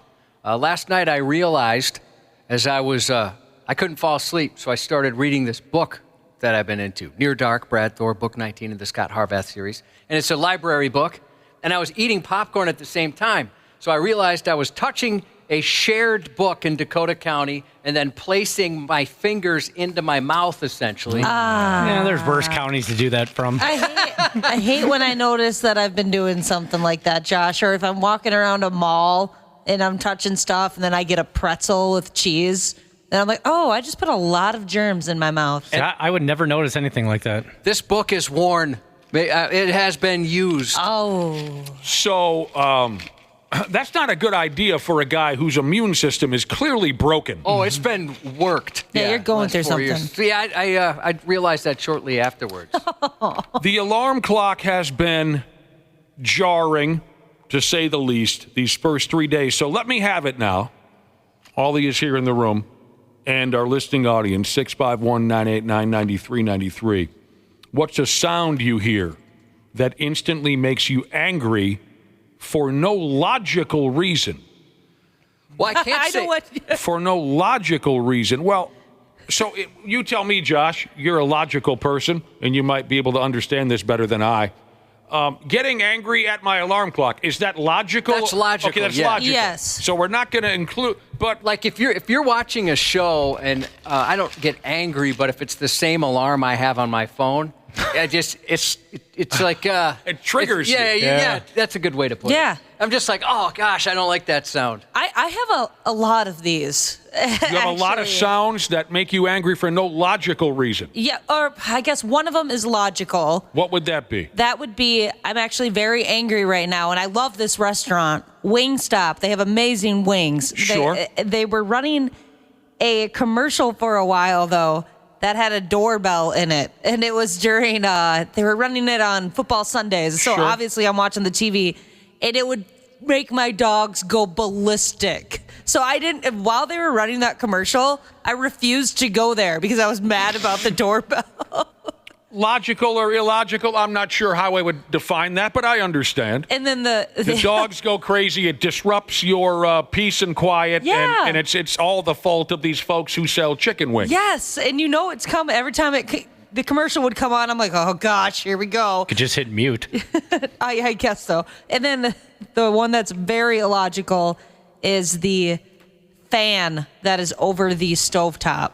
Fan that is over That the makes you The stove. vent? Yeah, I don't know what it is. I it's love just that like sound. overstimulating, and so I don't turn it on. Is it broken or something? Is it louder than it should be? It's the sound of a Just normal one. The typical sound of a Yep. fan over the top of a stove gets gosh, you I hate pissed it. off. And my fiance will come in and say, "Why don't you have the fan on?" Because I hate it. Don't turn it on. He turns What about the old fart auger? You got a problem with that one too? On the topic of fans, what about the fart auger? Yeah, I don't like that You one. don't like either. that one Nope. either? I don't have any that make me mad, but one that disgusts me, and mouth noises for whatever reason. Yeah, me and too. I think a lot of it, I never really noticed it too much until like editing dialogue and things like that. You have headphones and you hear it, and so I always try and remove as much as possible in anything I'm editing. When you edit commercials and whatnot, I mean, you get it right down to you're very specific when you edit audio, so I can understand you're hearing all of those.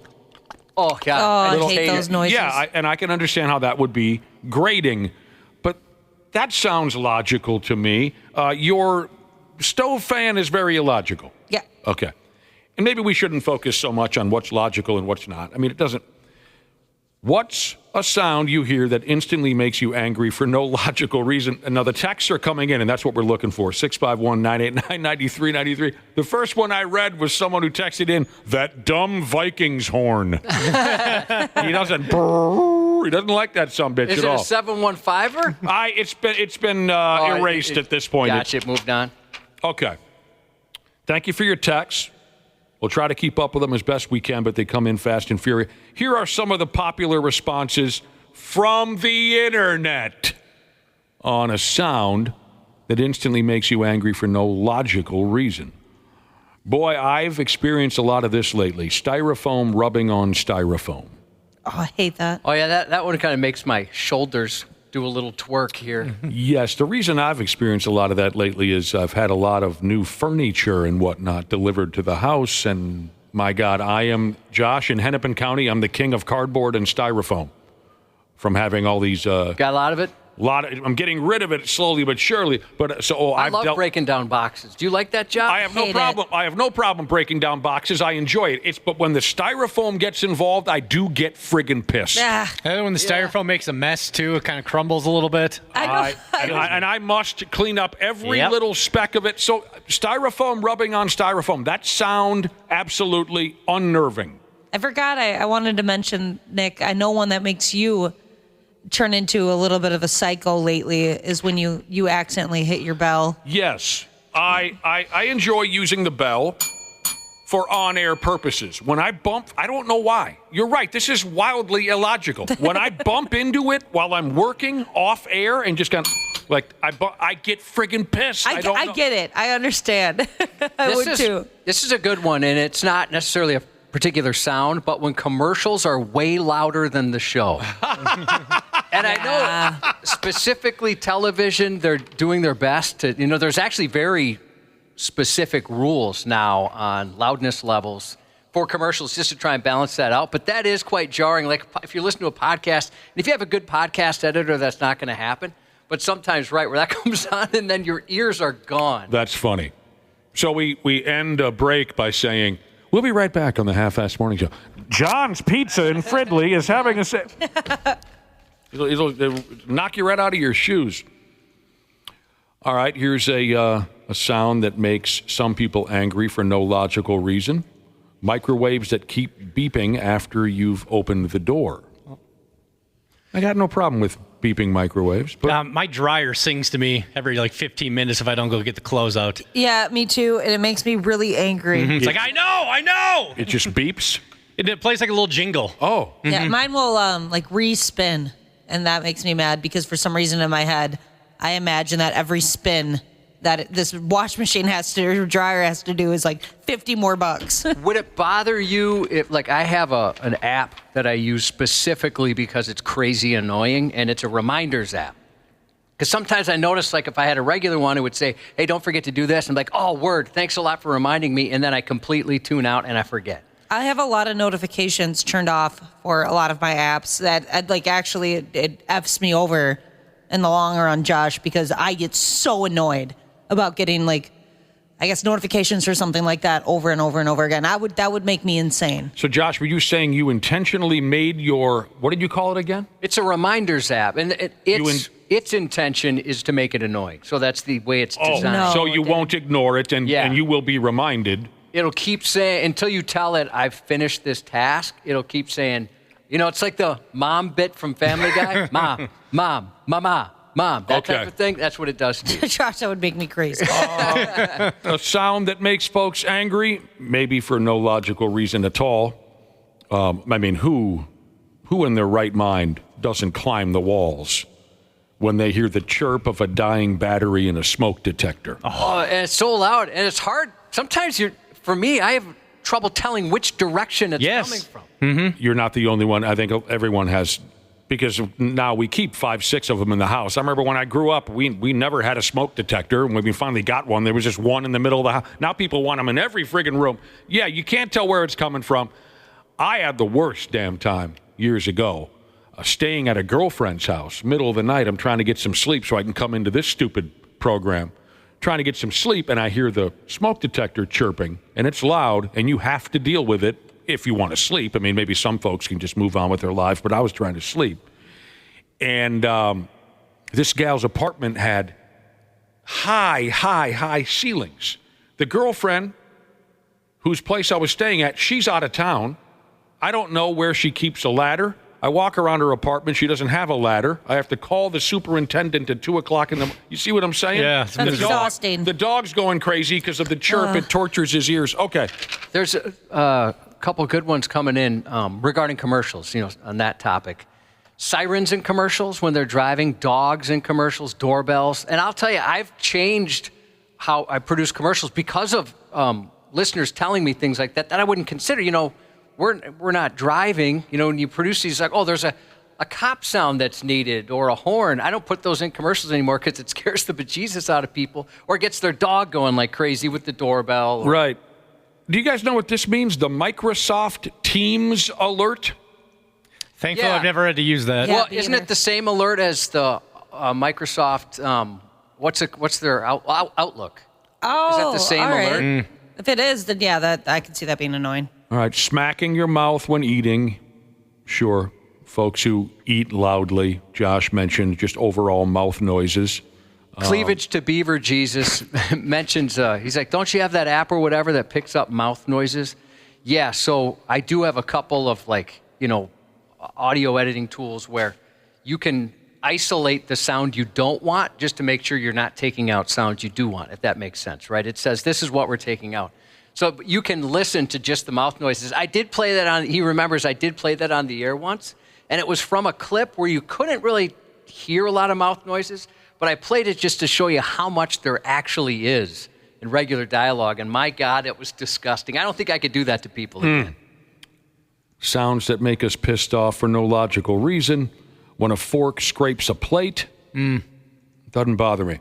Oh, I don't like that sound. Everyone says nails on a chalkboard, right? Certainly. Right. Oh, snoring, a cat about to puke, a dog licking its crotch.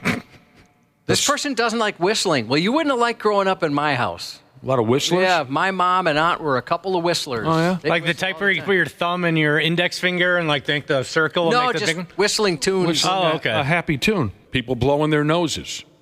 Bothers me sometimes, especially when it's quite chunky. Oh. Yeah, when you hear something pop out. Popping. There's popping. There's sometimes, it's obvious there's a lot of mass. That will trouble me, but your average nose blowing, I can live with that. I notice Ashley leaves the studio when she has to blow her nose. Yeah, I do. I'm self-conscious about it. Are you? Yep. You can do that in here, whatever you want. Thank you. This person said, my wife on the toilet after a big salad. It sounds like a terrorist attack. Oh, my God. Salad does it to her, huh? Okay. Why are you standing that close to the door? I didn't know salad was that. I'll tell you what, I've mentioned before, my grandma, she thought once you closed the door in the bathroom, it also was soundproof. Didn't matter where you were in the house, you heard what was going on. Now, here's a bathroom example as well, Josh. A lady in our listening audience said, I was just in a gas station bathroom last week, and the lady next to me was making so much noise, like straining. You know, like, our listener said it almost sounded sexual. Well, it's possible this lady was playing with herself. But the listener is leading us to believe that this was just your typical straining. And that's difficult to listen to. I can understand that. Try and, that. I mean, like Josh was saying, there's going to be some rough exits from time to time. Mm-hmm. There's nothing you can do about that. Nothing you can do about that. But I think you can control your grunting and your straining noises. It wasn't grunting, but it was just weird. Yesterday at the bathroom here at work, somebody was in the stall, and it sounded like there was a gerbil or hamster in there that got a hold of the toilet paper. How fast? I've never heard somebody do. It must have been two-handing as fast as he could to get that toilet paper Weird. out. Like an Olympic event? Yeah, it was the strangest thing. Maybe they were bleeding. I don't know. They might have been bleeding out. I waited as long as I could to find out who it was because I had to know what the heck was going on and what the emergency was. Same with you, Josh, in the bathroom, where it does make me angry. It just kind of it makes me confused and have questions is when somebody's having a phone call while they're in the stall taking a dump. It's like, who are you talking to? Do they know what you're doing right now? Must be important. Couldn't this be a text message maybe? Yeah, there's a couple repeat offenders in this building. Sounds that make you angry for no logical reason. More answers from our listening audience. The rattling sound in your car when driving. Yes, Yep. I have to stop and correct that. That's probably my OCD at play. But yeah, when there's a rattle on the inside of the vehicle, I have to find out the source. I cannot drive with that rattle. My daughter texted me today with a picture of a part of her car just fell off today. She's had some things rattling. She's going to need a new one pretty soon. And she lost a part on the road today. Something just fell right off I the think car. that heat shield for the catalytic converter, I think that's what it was. Oh, that sucks. The sound of, speaking of being inside the car or motor vehicles in general, the next couple cover that. Your blinker, the click, click, click, click, click, click. Oh, I kind of like that Yeah, sound. it's kind of soothing. This listener, it makes him illogically angry. Oh, I love this. This is a sound that I truly love, but there's one member of our listening audience who friggin' hates it. And that is a big fat ass Jake break. I love a Jake break. Oh, yeah, I don't mind. If I'm zoned out and it's behind me, I might not like it so much, but I like the sound of that too. I don't mind if it's right next to me on the road. I don't mind if I hear it from miles away, but I love a good burp. Yeah. Candy Sheezes doesn't like it when someone loudly and suddenly and excessively clears their throat. Loud burps. People who purposely try to make their burps louder to be funny. It's gross and annoying. Why? Says agree. one of our listeners. Yeah, 100%. Appliance installer Jesus says people who just suck up that little bit of pop or water in the bottom of the cup through a straw, even though you're never going to get it, but they still try. Specifically through a straw. Back to the motor vehicle. The seatbelt dinger. Oh, yeah. It's kind of like, Dana, you were saying that your dryer alarm pisses you off because you say to yourself, yes, I know I need to get down there and empty the dryer. With the seatbelt dinger, every time I say to myself, yes, I know I should put on my seatbelt, stop dinging. My vehicle that I have now is the fastest it's ever been. Like the seatbelt beep. Like you might as well put the seatbelt on before you start the car? Yeah, honestly. It's like, okay, just give me 3 seconds. Do I understand this properly, Josh? They simply texted in gas app ads. I was picturing when you go pump gas and they've got the video rolling. Oh, yeah. You know what I'm talking about? Yeah, I've seen I've been to those gas stations. But that's not what they mean. Oh, I'm assuming that's what they mean. Oh, is that what they mean? Oh, they said app. Okay, so yeah, maybe not. Sure, I've heard those. Yeah. What about the people who bite down on eating utensils and they kind of scrapes the fork Yeah, or that's whatever disgusting. it is? I never noticed such things. I never noticed such things. What's wrong with you? Yes. Oh, somebody doesn't like it when they're standing at a crosswalk and you keep hearing the light going, wait. Yeah. Wait. Oh. Wait. Wait. That is Wait. funny. Why do they have to say it so often? We get it, lady. Trying to help you from killing yourself. Some of these are very specific, and that's exactly what we were looking for in our conversation about noises that make you angry for no logical reason.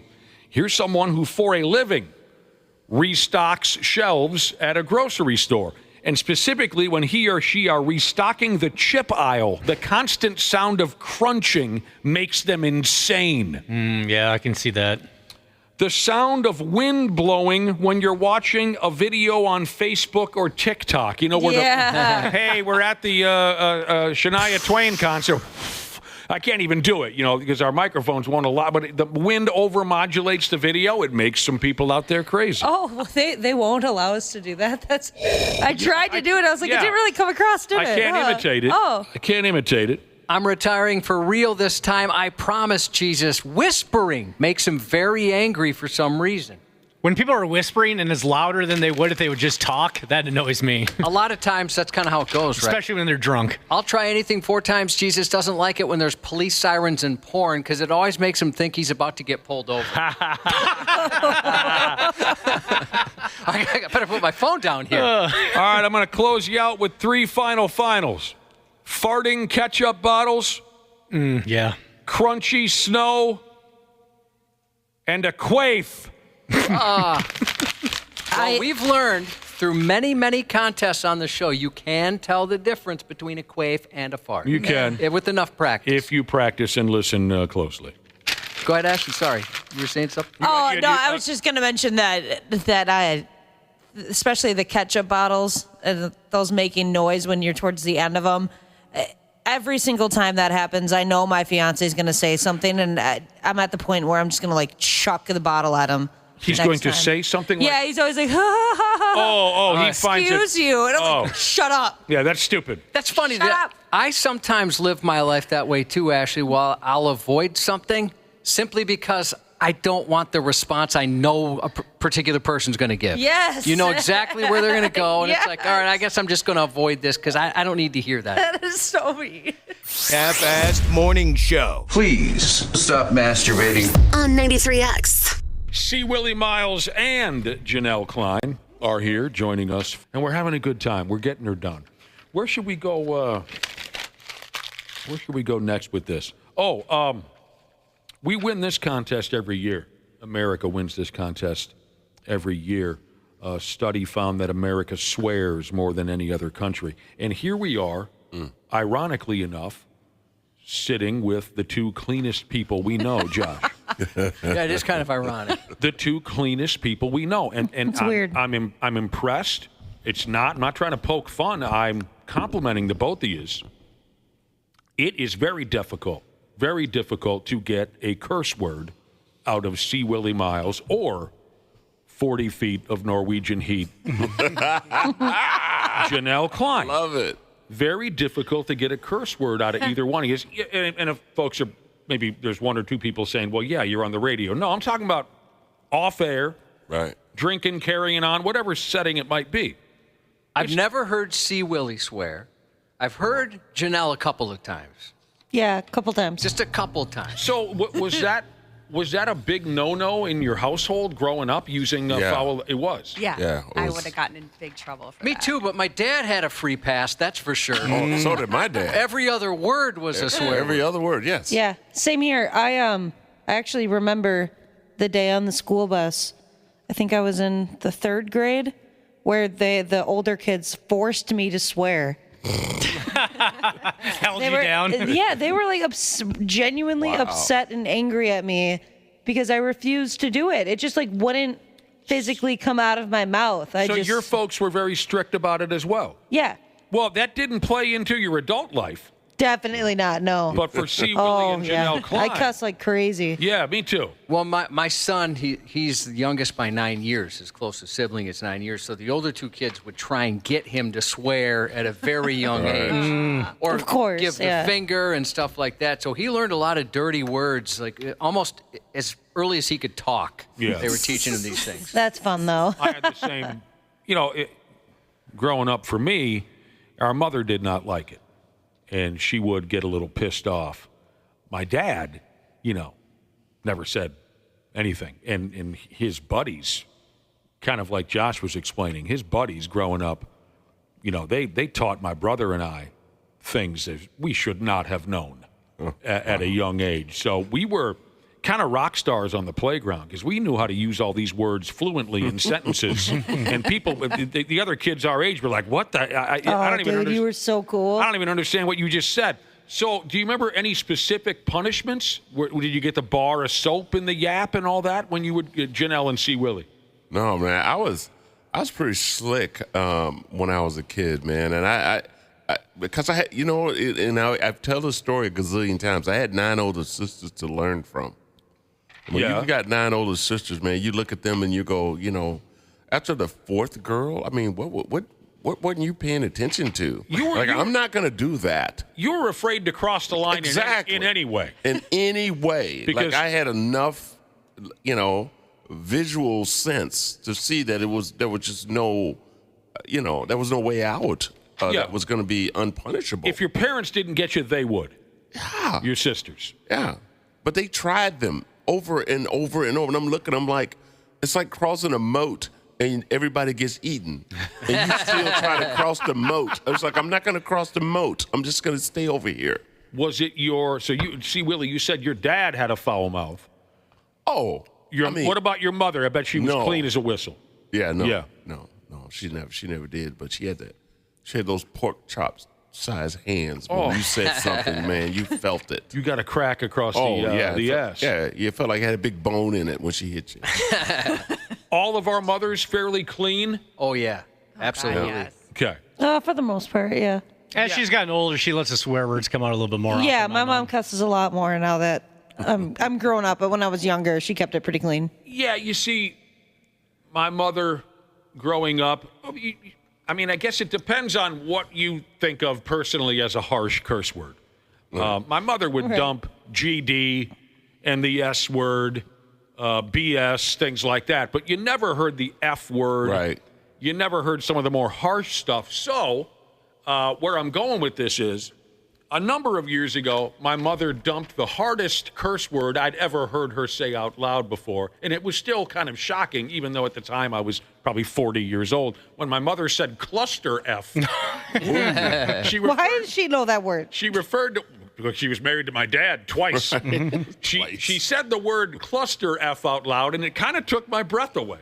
Because I wasn't. Did she use it correctly? Oh, yeah. Oh, even used it right. She knew, again, hanging out with my dad and his hillbilly friends, she knew all of the harshest stuff, but just didn't ever use it out loud. I remember in 6th grade, because I never swore at home. Even as an adult, just didn't around my parents. Right. My dad would kill me. I've eaten a lot of soap over the years, by words that weren't even bad words that my parents overheard from 2 floors up. So he would dump that bar of soap gimmick on you? Well, my mom would. Your mom My would. dad was just more yelling with swear words, ironically, telling me, if he overheard it. I never did in front of him, but they'd overhear. We were too dumb to realize we needed to talk quiet. But I remember in 6th grade with my friends, every other word was the F word. It was, instead of it was the F word. Everything was F and this, F and that. To the point where I worried I had a problem. I was swearing so much around these guys that I thought, I got to ease it back. And maybe that's why now I rarely do. And I've mentioned this before, but now that my older kids, it's really weird. They can come to our events. And especially if I have something to drink, they'll sit there and count. They'll count if there's F words that are coming out. All of a sudden I'll hear a 3 from somewhere else because they're counting how many times. You tried it frequent. You've always tried to keep it clean around the kids. Around them especially, okay, yeah. Sure. Janelle, what about your setup? Both folks pretty clean people? I've never heard either of my parents swear my entire life. Really? What? That's crazy to Where me. did you grow up at Nadia? Never once, either one of them. No way. That's incredible. Yeah. Not even. What about close? Like No. really? No. Like, Wow, not my what the children are heck? not going to be able to say that about me ever. What about like a "God darn it" out of anger? Maybe that. Or like a what in the HE double hockey stick? No, I don't even think I've heard that. That's truly Wow. incredible. I know. And Good for them. No wonder it certainly rubbed off on you. I've heard you curse a couple times. Yeah. But it's never been anything terribly harsh. Pretty rare. Yeah. Yeah, it's adorable, is what it is. Yeah, you're it does right. sound adorable coming out of your mouth. Because we know there's certain people they say it, and it's like they're punching you in the face or the stomach. But yeah, yours is not like that at all. Yeah, let's remind people too. The harshest thing Janelle's ever said on the air is when she threatened violence by saying giving somebody a knuckle sandwich. Yeah. That was one of my favorite moments in this show's history. Chugged up plumber Jesus said, growing up, my mom was a bartender, my dad was a construction worker, I was dropping F-bombs in 3rd grade. Yeah, I bet. That is truly fascinating, Janelle. Yeah, Never I'm heard amazed by that. Your folks are still with us and still to this day. I don't remember. I don't even know when I would have learned swear words. We never. No relatives or anything? What about your sister? Nope. My God, you went to We college. just In Wisconsin. I know. Dude, that's wow. Maybe that's where I learned of it. I imagine when you went to high school, well, even grade school, junior high, there were kids who cursed up and down. Yeah. Does it affect you when you hear it? Like, do you No. think, oh, man, why would No. It doesn't cross my mind to do it, really. So I don't know. even your classmates didn't inspire you to Not take it up personally? Not really. Wow. Let's get Janelle's parents on the air for their first ever swear word. Yeah, It'll be worth the FCC fine. I don't care. Do you think if you asked them, they would? Oh, God, no. No? No, they wouldn't Just do like it. a family party, God, everyone's no. loosened up, and you say, Mom, just once I want to hear you dump the F-bomb. Yeah. Oh, One good MF-er, Mom. I love when my mom cusses. I've also never seen my parents drunk, so I don't think that would even work. Wow.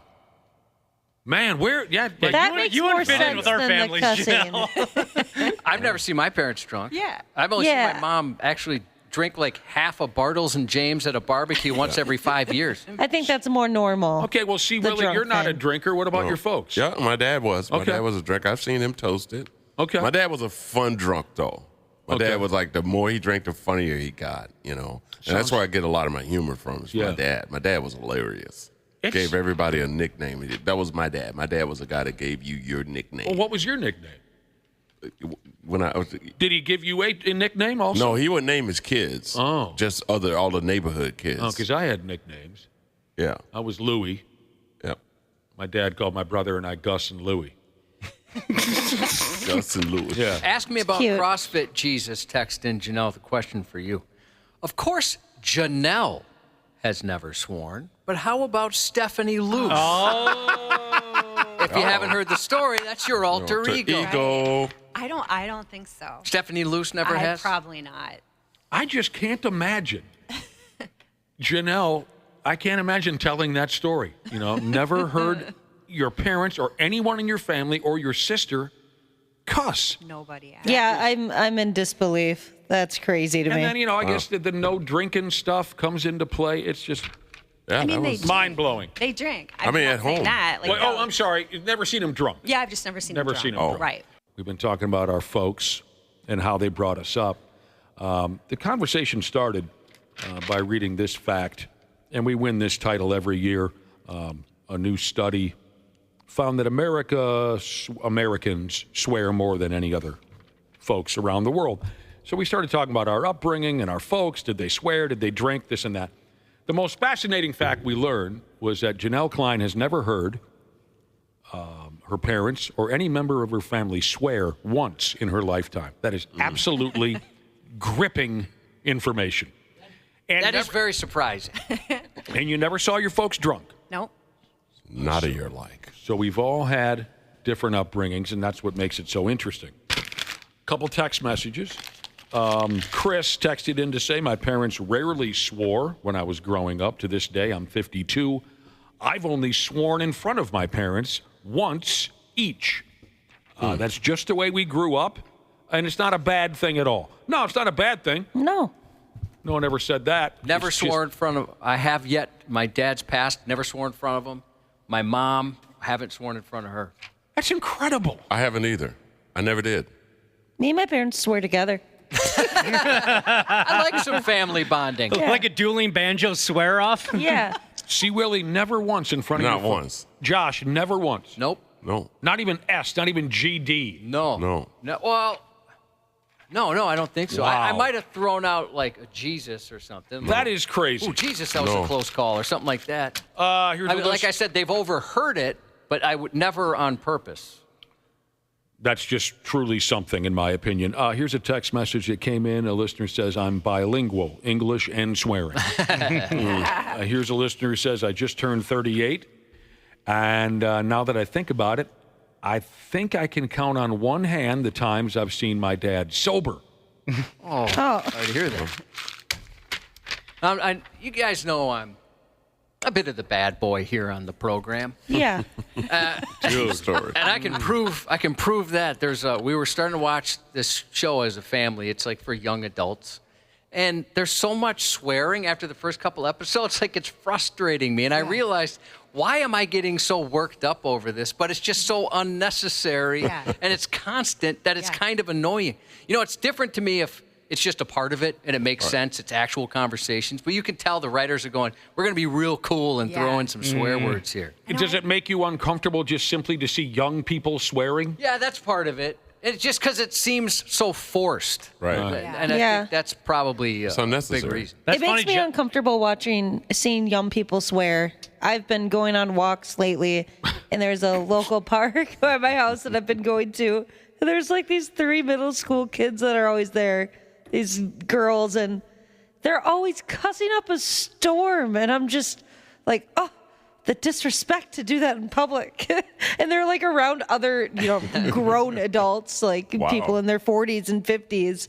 And I never swore around adults like that when I was that age because I was taught not to. Man. Right. So it's so weird seeing that. It makes me uncomfortable. I have a swear jar that I just got at my house because all the neighborhood boys come over to our house all the time, to the point where there's a particular bathroom they're allowed to use and my wife doesn't use it. She's disgusted by it, and I understand why. It's gross. They just can't aim for whatever reason. And there's always 5 or 6 boys in the yard or inside the house, and they cuss. And I've told them, there's little kids around here. There's families that don't necessarily want to hear it. You guys got to keep it down. And they can't figure it out, so I have a swear jar. And whoever swears the least throughout high school, they're going to get that for college. That's what I've decided. Wow. That's a great idea. Right now, there's about $100,000. Man. That's hilarious.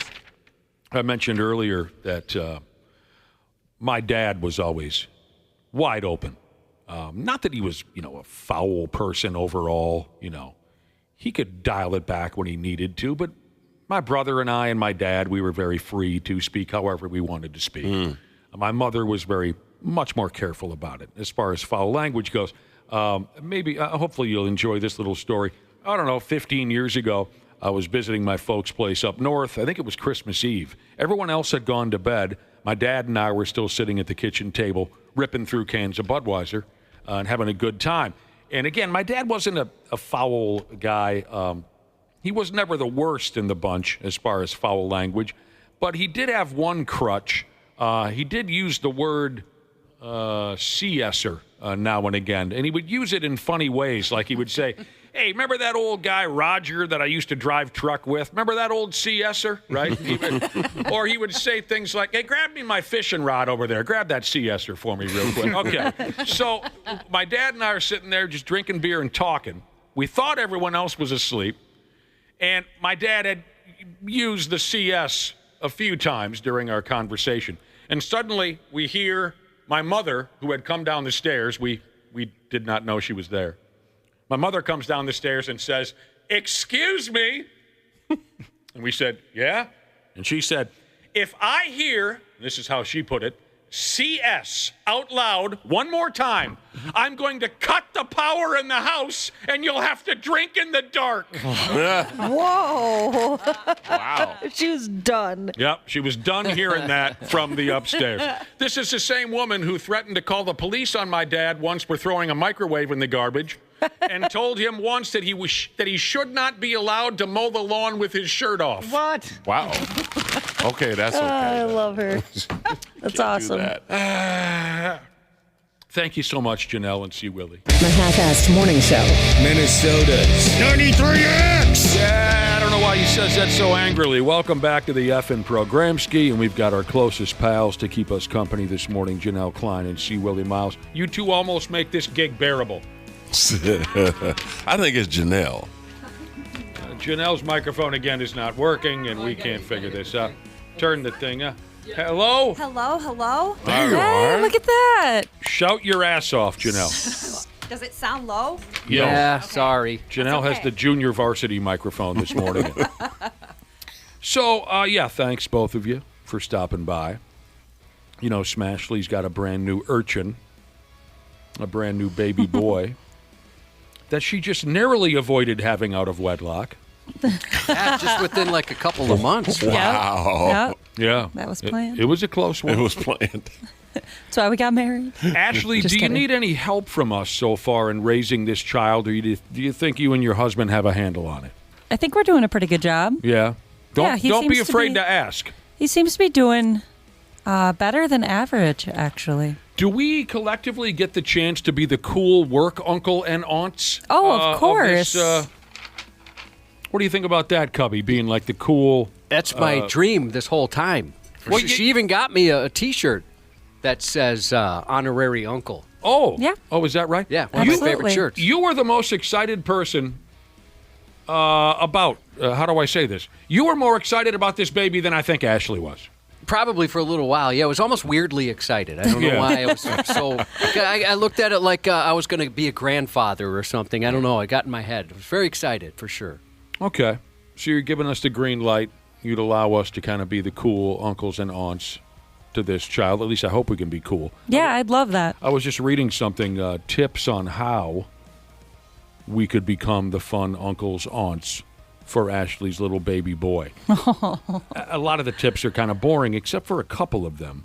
One would be tell the kid wild stories. Well, we've got wild stories around here. We do. Maybe you don't want the kid to hear all of them right away. Maybe you want him to wait a little bit before he hears some of these stories. But I think we got that covered. He already listens to the show every morning with Dad, so. Okay. Wow. The other one that really grabbed me was a cool, fun uncle or fun aunt will teach a child a skill. And I was kind of wondering what all of us might be able to provide as far as teaching a kid. I mean, of course, we could joke around and say beer drinking and things like that. Can you teach him how to drum? That would be so sweet. That's a good idea. Yeah, that's perfect, actually. I mean, I'm no Neil Peart or Josh, go ahead, Alex Van Halen, give me another John Bonham. That would be kind of fun because you and your husband might hate it. Absolutely, they will. That would be fun for me. Kid gets inspired at 3 o'clock in the morning. He gets a beat in his head, and he just gets up and starts banging. Yeah. Maybe the dirtiest look I ever got from my brother, and we've been rivals since the day we came out to shoot.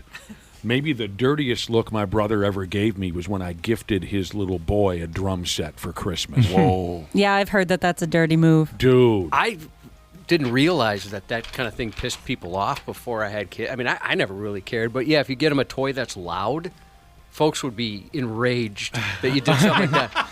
Oh, I've gifted my niece a lot of things that I feel like just kind of disappeared one night in the middle of the night without her knowing, you know? They ended up in the dumpster.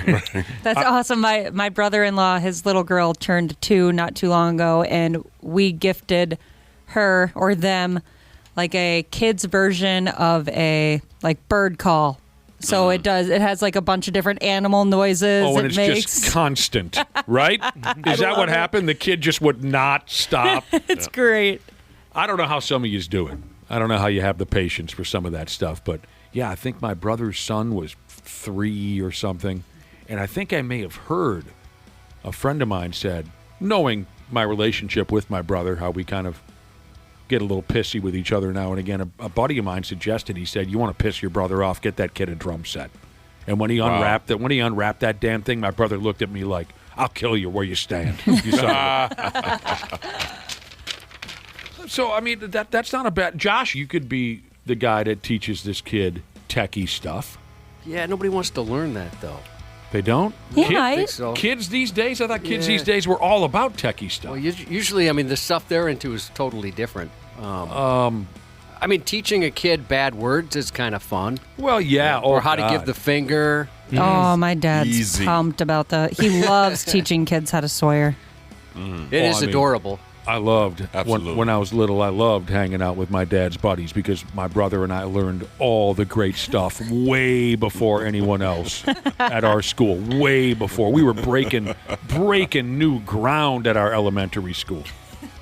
What do you got, Janelle Klein? What kind of skill set do you bring if Ashley wanted you to be the fun aunt that would teach her child something? It's a short list, as you guys know. Not a great athlete. No. I can't sing. Like, no musical talent. You can't, like, sit there and watch movies with them. Well, Right. you could be. It'd be new to both of you. Right, exactly. Maybe that's what I would have to do. Maybe your son could teach me a few things. That'd be fun. You guys could experience movies for the first time together, like the classics. This one's called Porky's. But there is something cool about being even the legitimate fun aunt or uncle. We're talking about being like the work aunt or uncles. There is something so fun about it because when the hits the fan, you can walk away. Yep. Time to go. I Kids love crying. being an aunt. That's what my uncle always said. He's like, I get the fun stuff, and as soon as you guys start to suck, I'm out. Soon that kid will be old enough to be a problem, though. Yeah. And Well, start. he's already a little bit of a problem. Like start throwing temper tantrums and all that kind Get of. an attitude. See, Willie Miles, a father. Which of your kids created the most trouble when they were little? son. Your son? Yeah. Temper tantrums? Yeah, my oldest, yeah. He was not, he was, kid was, yeah. He wasn't, not temper tantrums, just questioned everything, you know. He's one of them kids, you know, and you know, when you got to put him in his place, like, all the time. Yeah. Like, it's almost like we're like, because I said so. Yeah. Because I said so. Right. And then sometimes I would walk in his room, he would ask, I'm not taking any questions right now. Not at this time. I love that. And he would just look at me like he did not understand it. But my daughter, she's like me. Like, when I was a kid, I had 9 older sisters. So I learned, and so my daughter learned from what he did that didn't work. She did the opposite. Mm-hmm. Smart. And just, yeah, but he was like that all Bullheaded? the way. Oh. Yeah. Stubborn and bullheaded. The problem with my son was he was good looking. Uh-oh. And he got away with so much at school and around his friends and stuff. His chum, but it didn't work on me. It's like, look, you only good looking because I made good choices with your mother. You know what I'm saying? Like, brother, this didn't just happen. You know, it was thought out by me. What does he do now? Is he in a job that he argues and questions stuff? No, he's out in he's in Seattle. Oh. He works in Seattle, yeah. And he works he does I don't know. He works for a big construction firm. They do a lot of military bases, Boeing, all that kind of stuff. So that's awesome.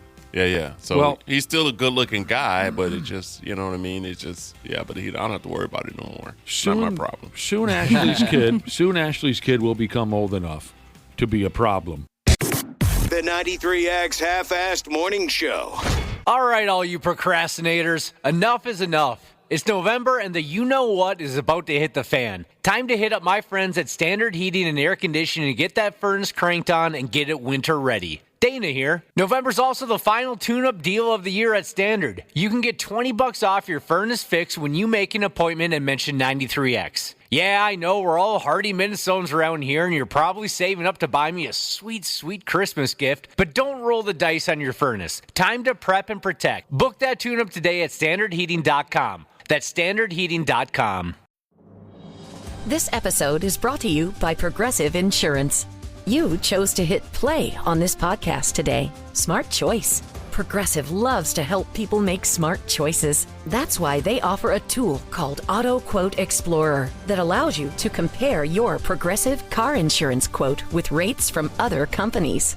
So you save time on the research and can enjoy savings when you choose the best rate for you. Give it a try after this episode at Progressive.com. Progressive Casualty Insurance Company and Affiliates. Not available in all states or situations. Prices vary based on how you buy. Michael Rosenbaum and Tom Welling take you behind the scenes of one of the greatest shows of all time. They're Ultimate Rewatch Podcast. We're in the midst of season 7, and Hold on. Obviously, we had a very successful television show for 10 years that was Superman based. But we had to make everyone believe that you were Clark. I gotta be honest, I was surprised at the end of this episode that I wasn't. I was too. Talkville, the Smallville Rewatch Podcast. I'm not sure I knew when I was filming it that I was not me. Follow and listen on your favorite platform.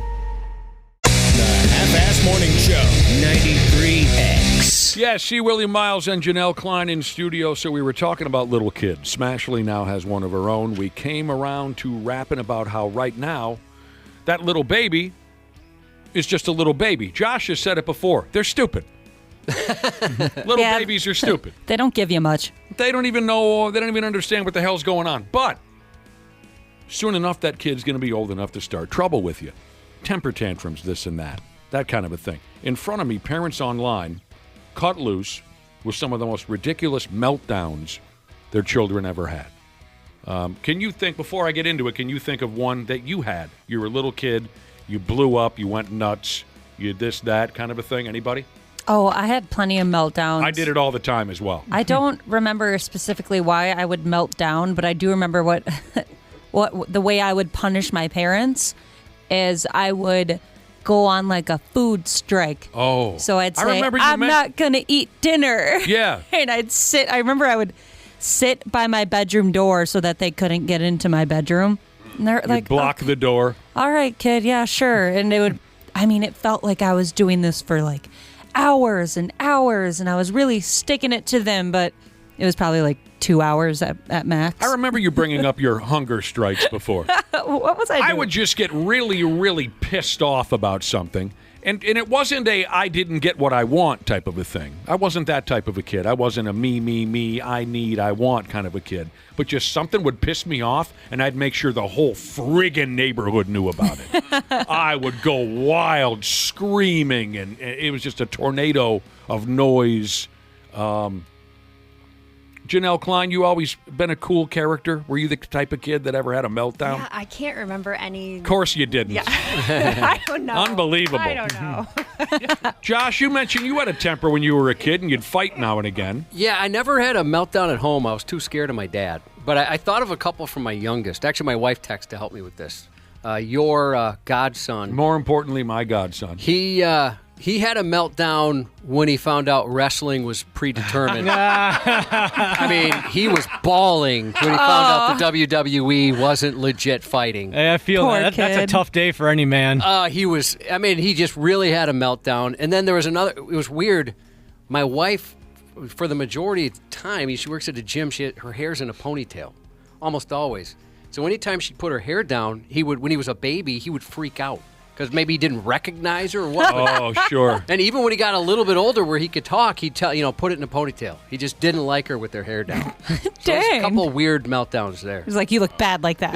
Yeah, he hates You ran hot, didn't you, Dana? I did. Most of mine wasn't so much at home. It was on the ball field, on the basketball court or the soccer field. That's where a lot of my meltdowns would happen. My behavior was pretty bad on the ball field as well. Right. A lot of long, awkward, silent car ride homes. The type of car rides, though, we're not mad. We're disappointed. You just embarrassed us. That type of thing.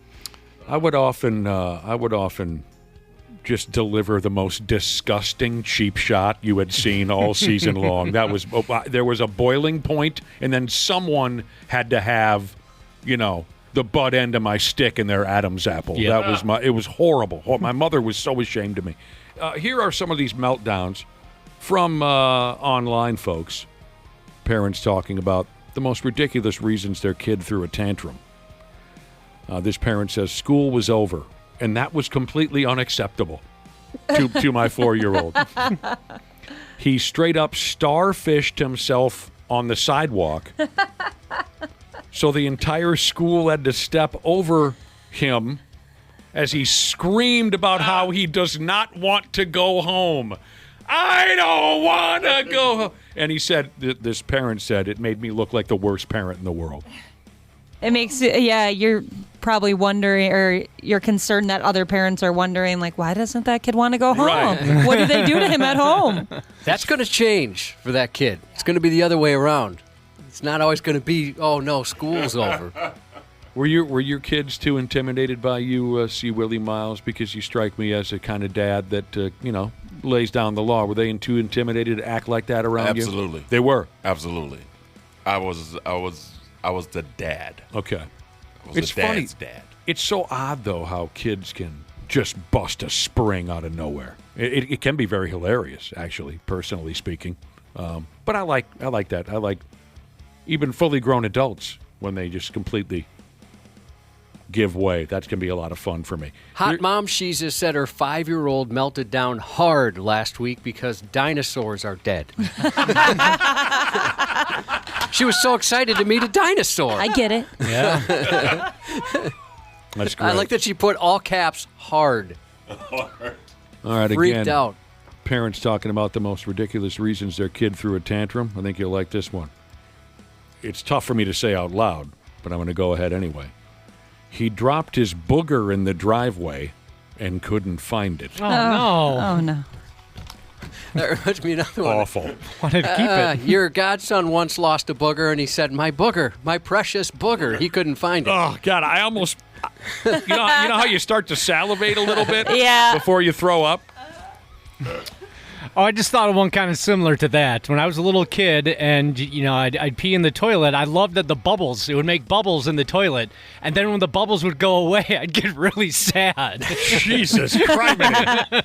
You're still like that, I've noticed. You linger a little bit Yeah, longer. I do. I kind of watch and say goodbye to them. Goodbye, bubbles. I'll check in on you from time to time. Here's an uncle discussing his nephew's meltdown. My nephew told me that 7-Eleven is called that because it's open 7 hours a day, 11 days a week. I told him there aren't 11 days in the week, and he lost his mind.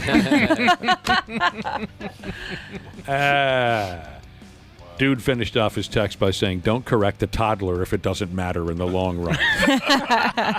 True story. That stuff is hilarious to me. A little kid saw a scene from SpongeBob where Patrick was upset because he couldn't see his own forehead. My son saw that episode, realized he couldn't see his own forehead, and had a meltdown. Never thought of that before. Yeah, buckle up, Ashley. This is your life now. I love it, though. I mean, you have to be able to laugh at these kind of things. I wonder what direction your kid will go in this department, because you run a little hot, but your husband doesn't seem to run that way. Yeah, he seems very even keeled. Yeah, he's very calm and he's very rational. He tries to get me to follow in his footsteps, and I have a very hard time doing that. If he's anything like me, we're screwed. For sure. Sorry. You had a tough run for a while, but it's over now. You're a different person now. Yeah. You've changed. That's for sure. All right, we got to go. But one more thing. I almost forgot. We also got on the topic of, what could we, me, Josh, Dana, C. Willie, Janelle, what could we teach Ashley's baby if given some time, we're the cool work aunts and uncles. What could we teach your kid? What kind of skill? Josh said it's always fun to teach a kid how to swear, and there's no question about that. I want to teach him how to drive. See, I'd love to do that's that. a great skill. Oh, yeah. Go for it. You are a terrific pilot of an automobile. You are. I think that'd be perfect for you. But anyway, you were joking around. I don't know, joking around or serious, Josh, it doesn't matter. You said it's fun to teach children to swear, and I agree. A listener texted in and said, my daughter is 2.5. Every time I catch myself from saying the F word, she fills it in for me. That's awesome. He'll say, what the... he'll stop himself, and then F will come out of the next bedroom. Dude, that is so cool. I love when little kids swear. Thanks, C. Willie and Janelle Klein. Thanks, you guys. Sorry for the tech issues. We appreciate you guys coming in as always. The 93X Half-Assed Morning Show. All right, all you procrastinators, enough is enough. It's November and the you-know-what is about to hit the fan. Time to hit up my friends at Standard Heating and Air Conditioning to get that furnace cranked on and get it winter ready. Dana here. November's also the final tune-up deal of the year at Standard. You can get $20 off your furnace fix when you make an appointment and mention 93X. Yeah, I know we're all hardy Minnesotans around here, and you're probably saving up to buy me a sweet, sweet Christmas gift, but don't roll the dice on your furnace. Time to prep and protect. Book that tune-up today at standardheating.com. That's standardheating.com.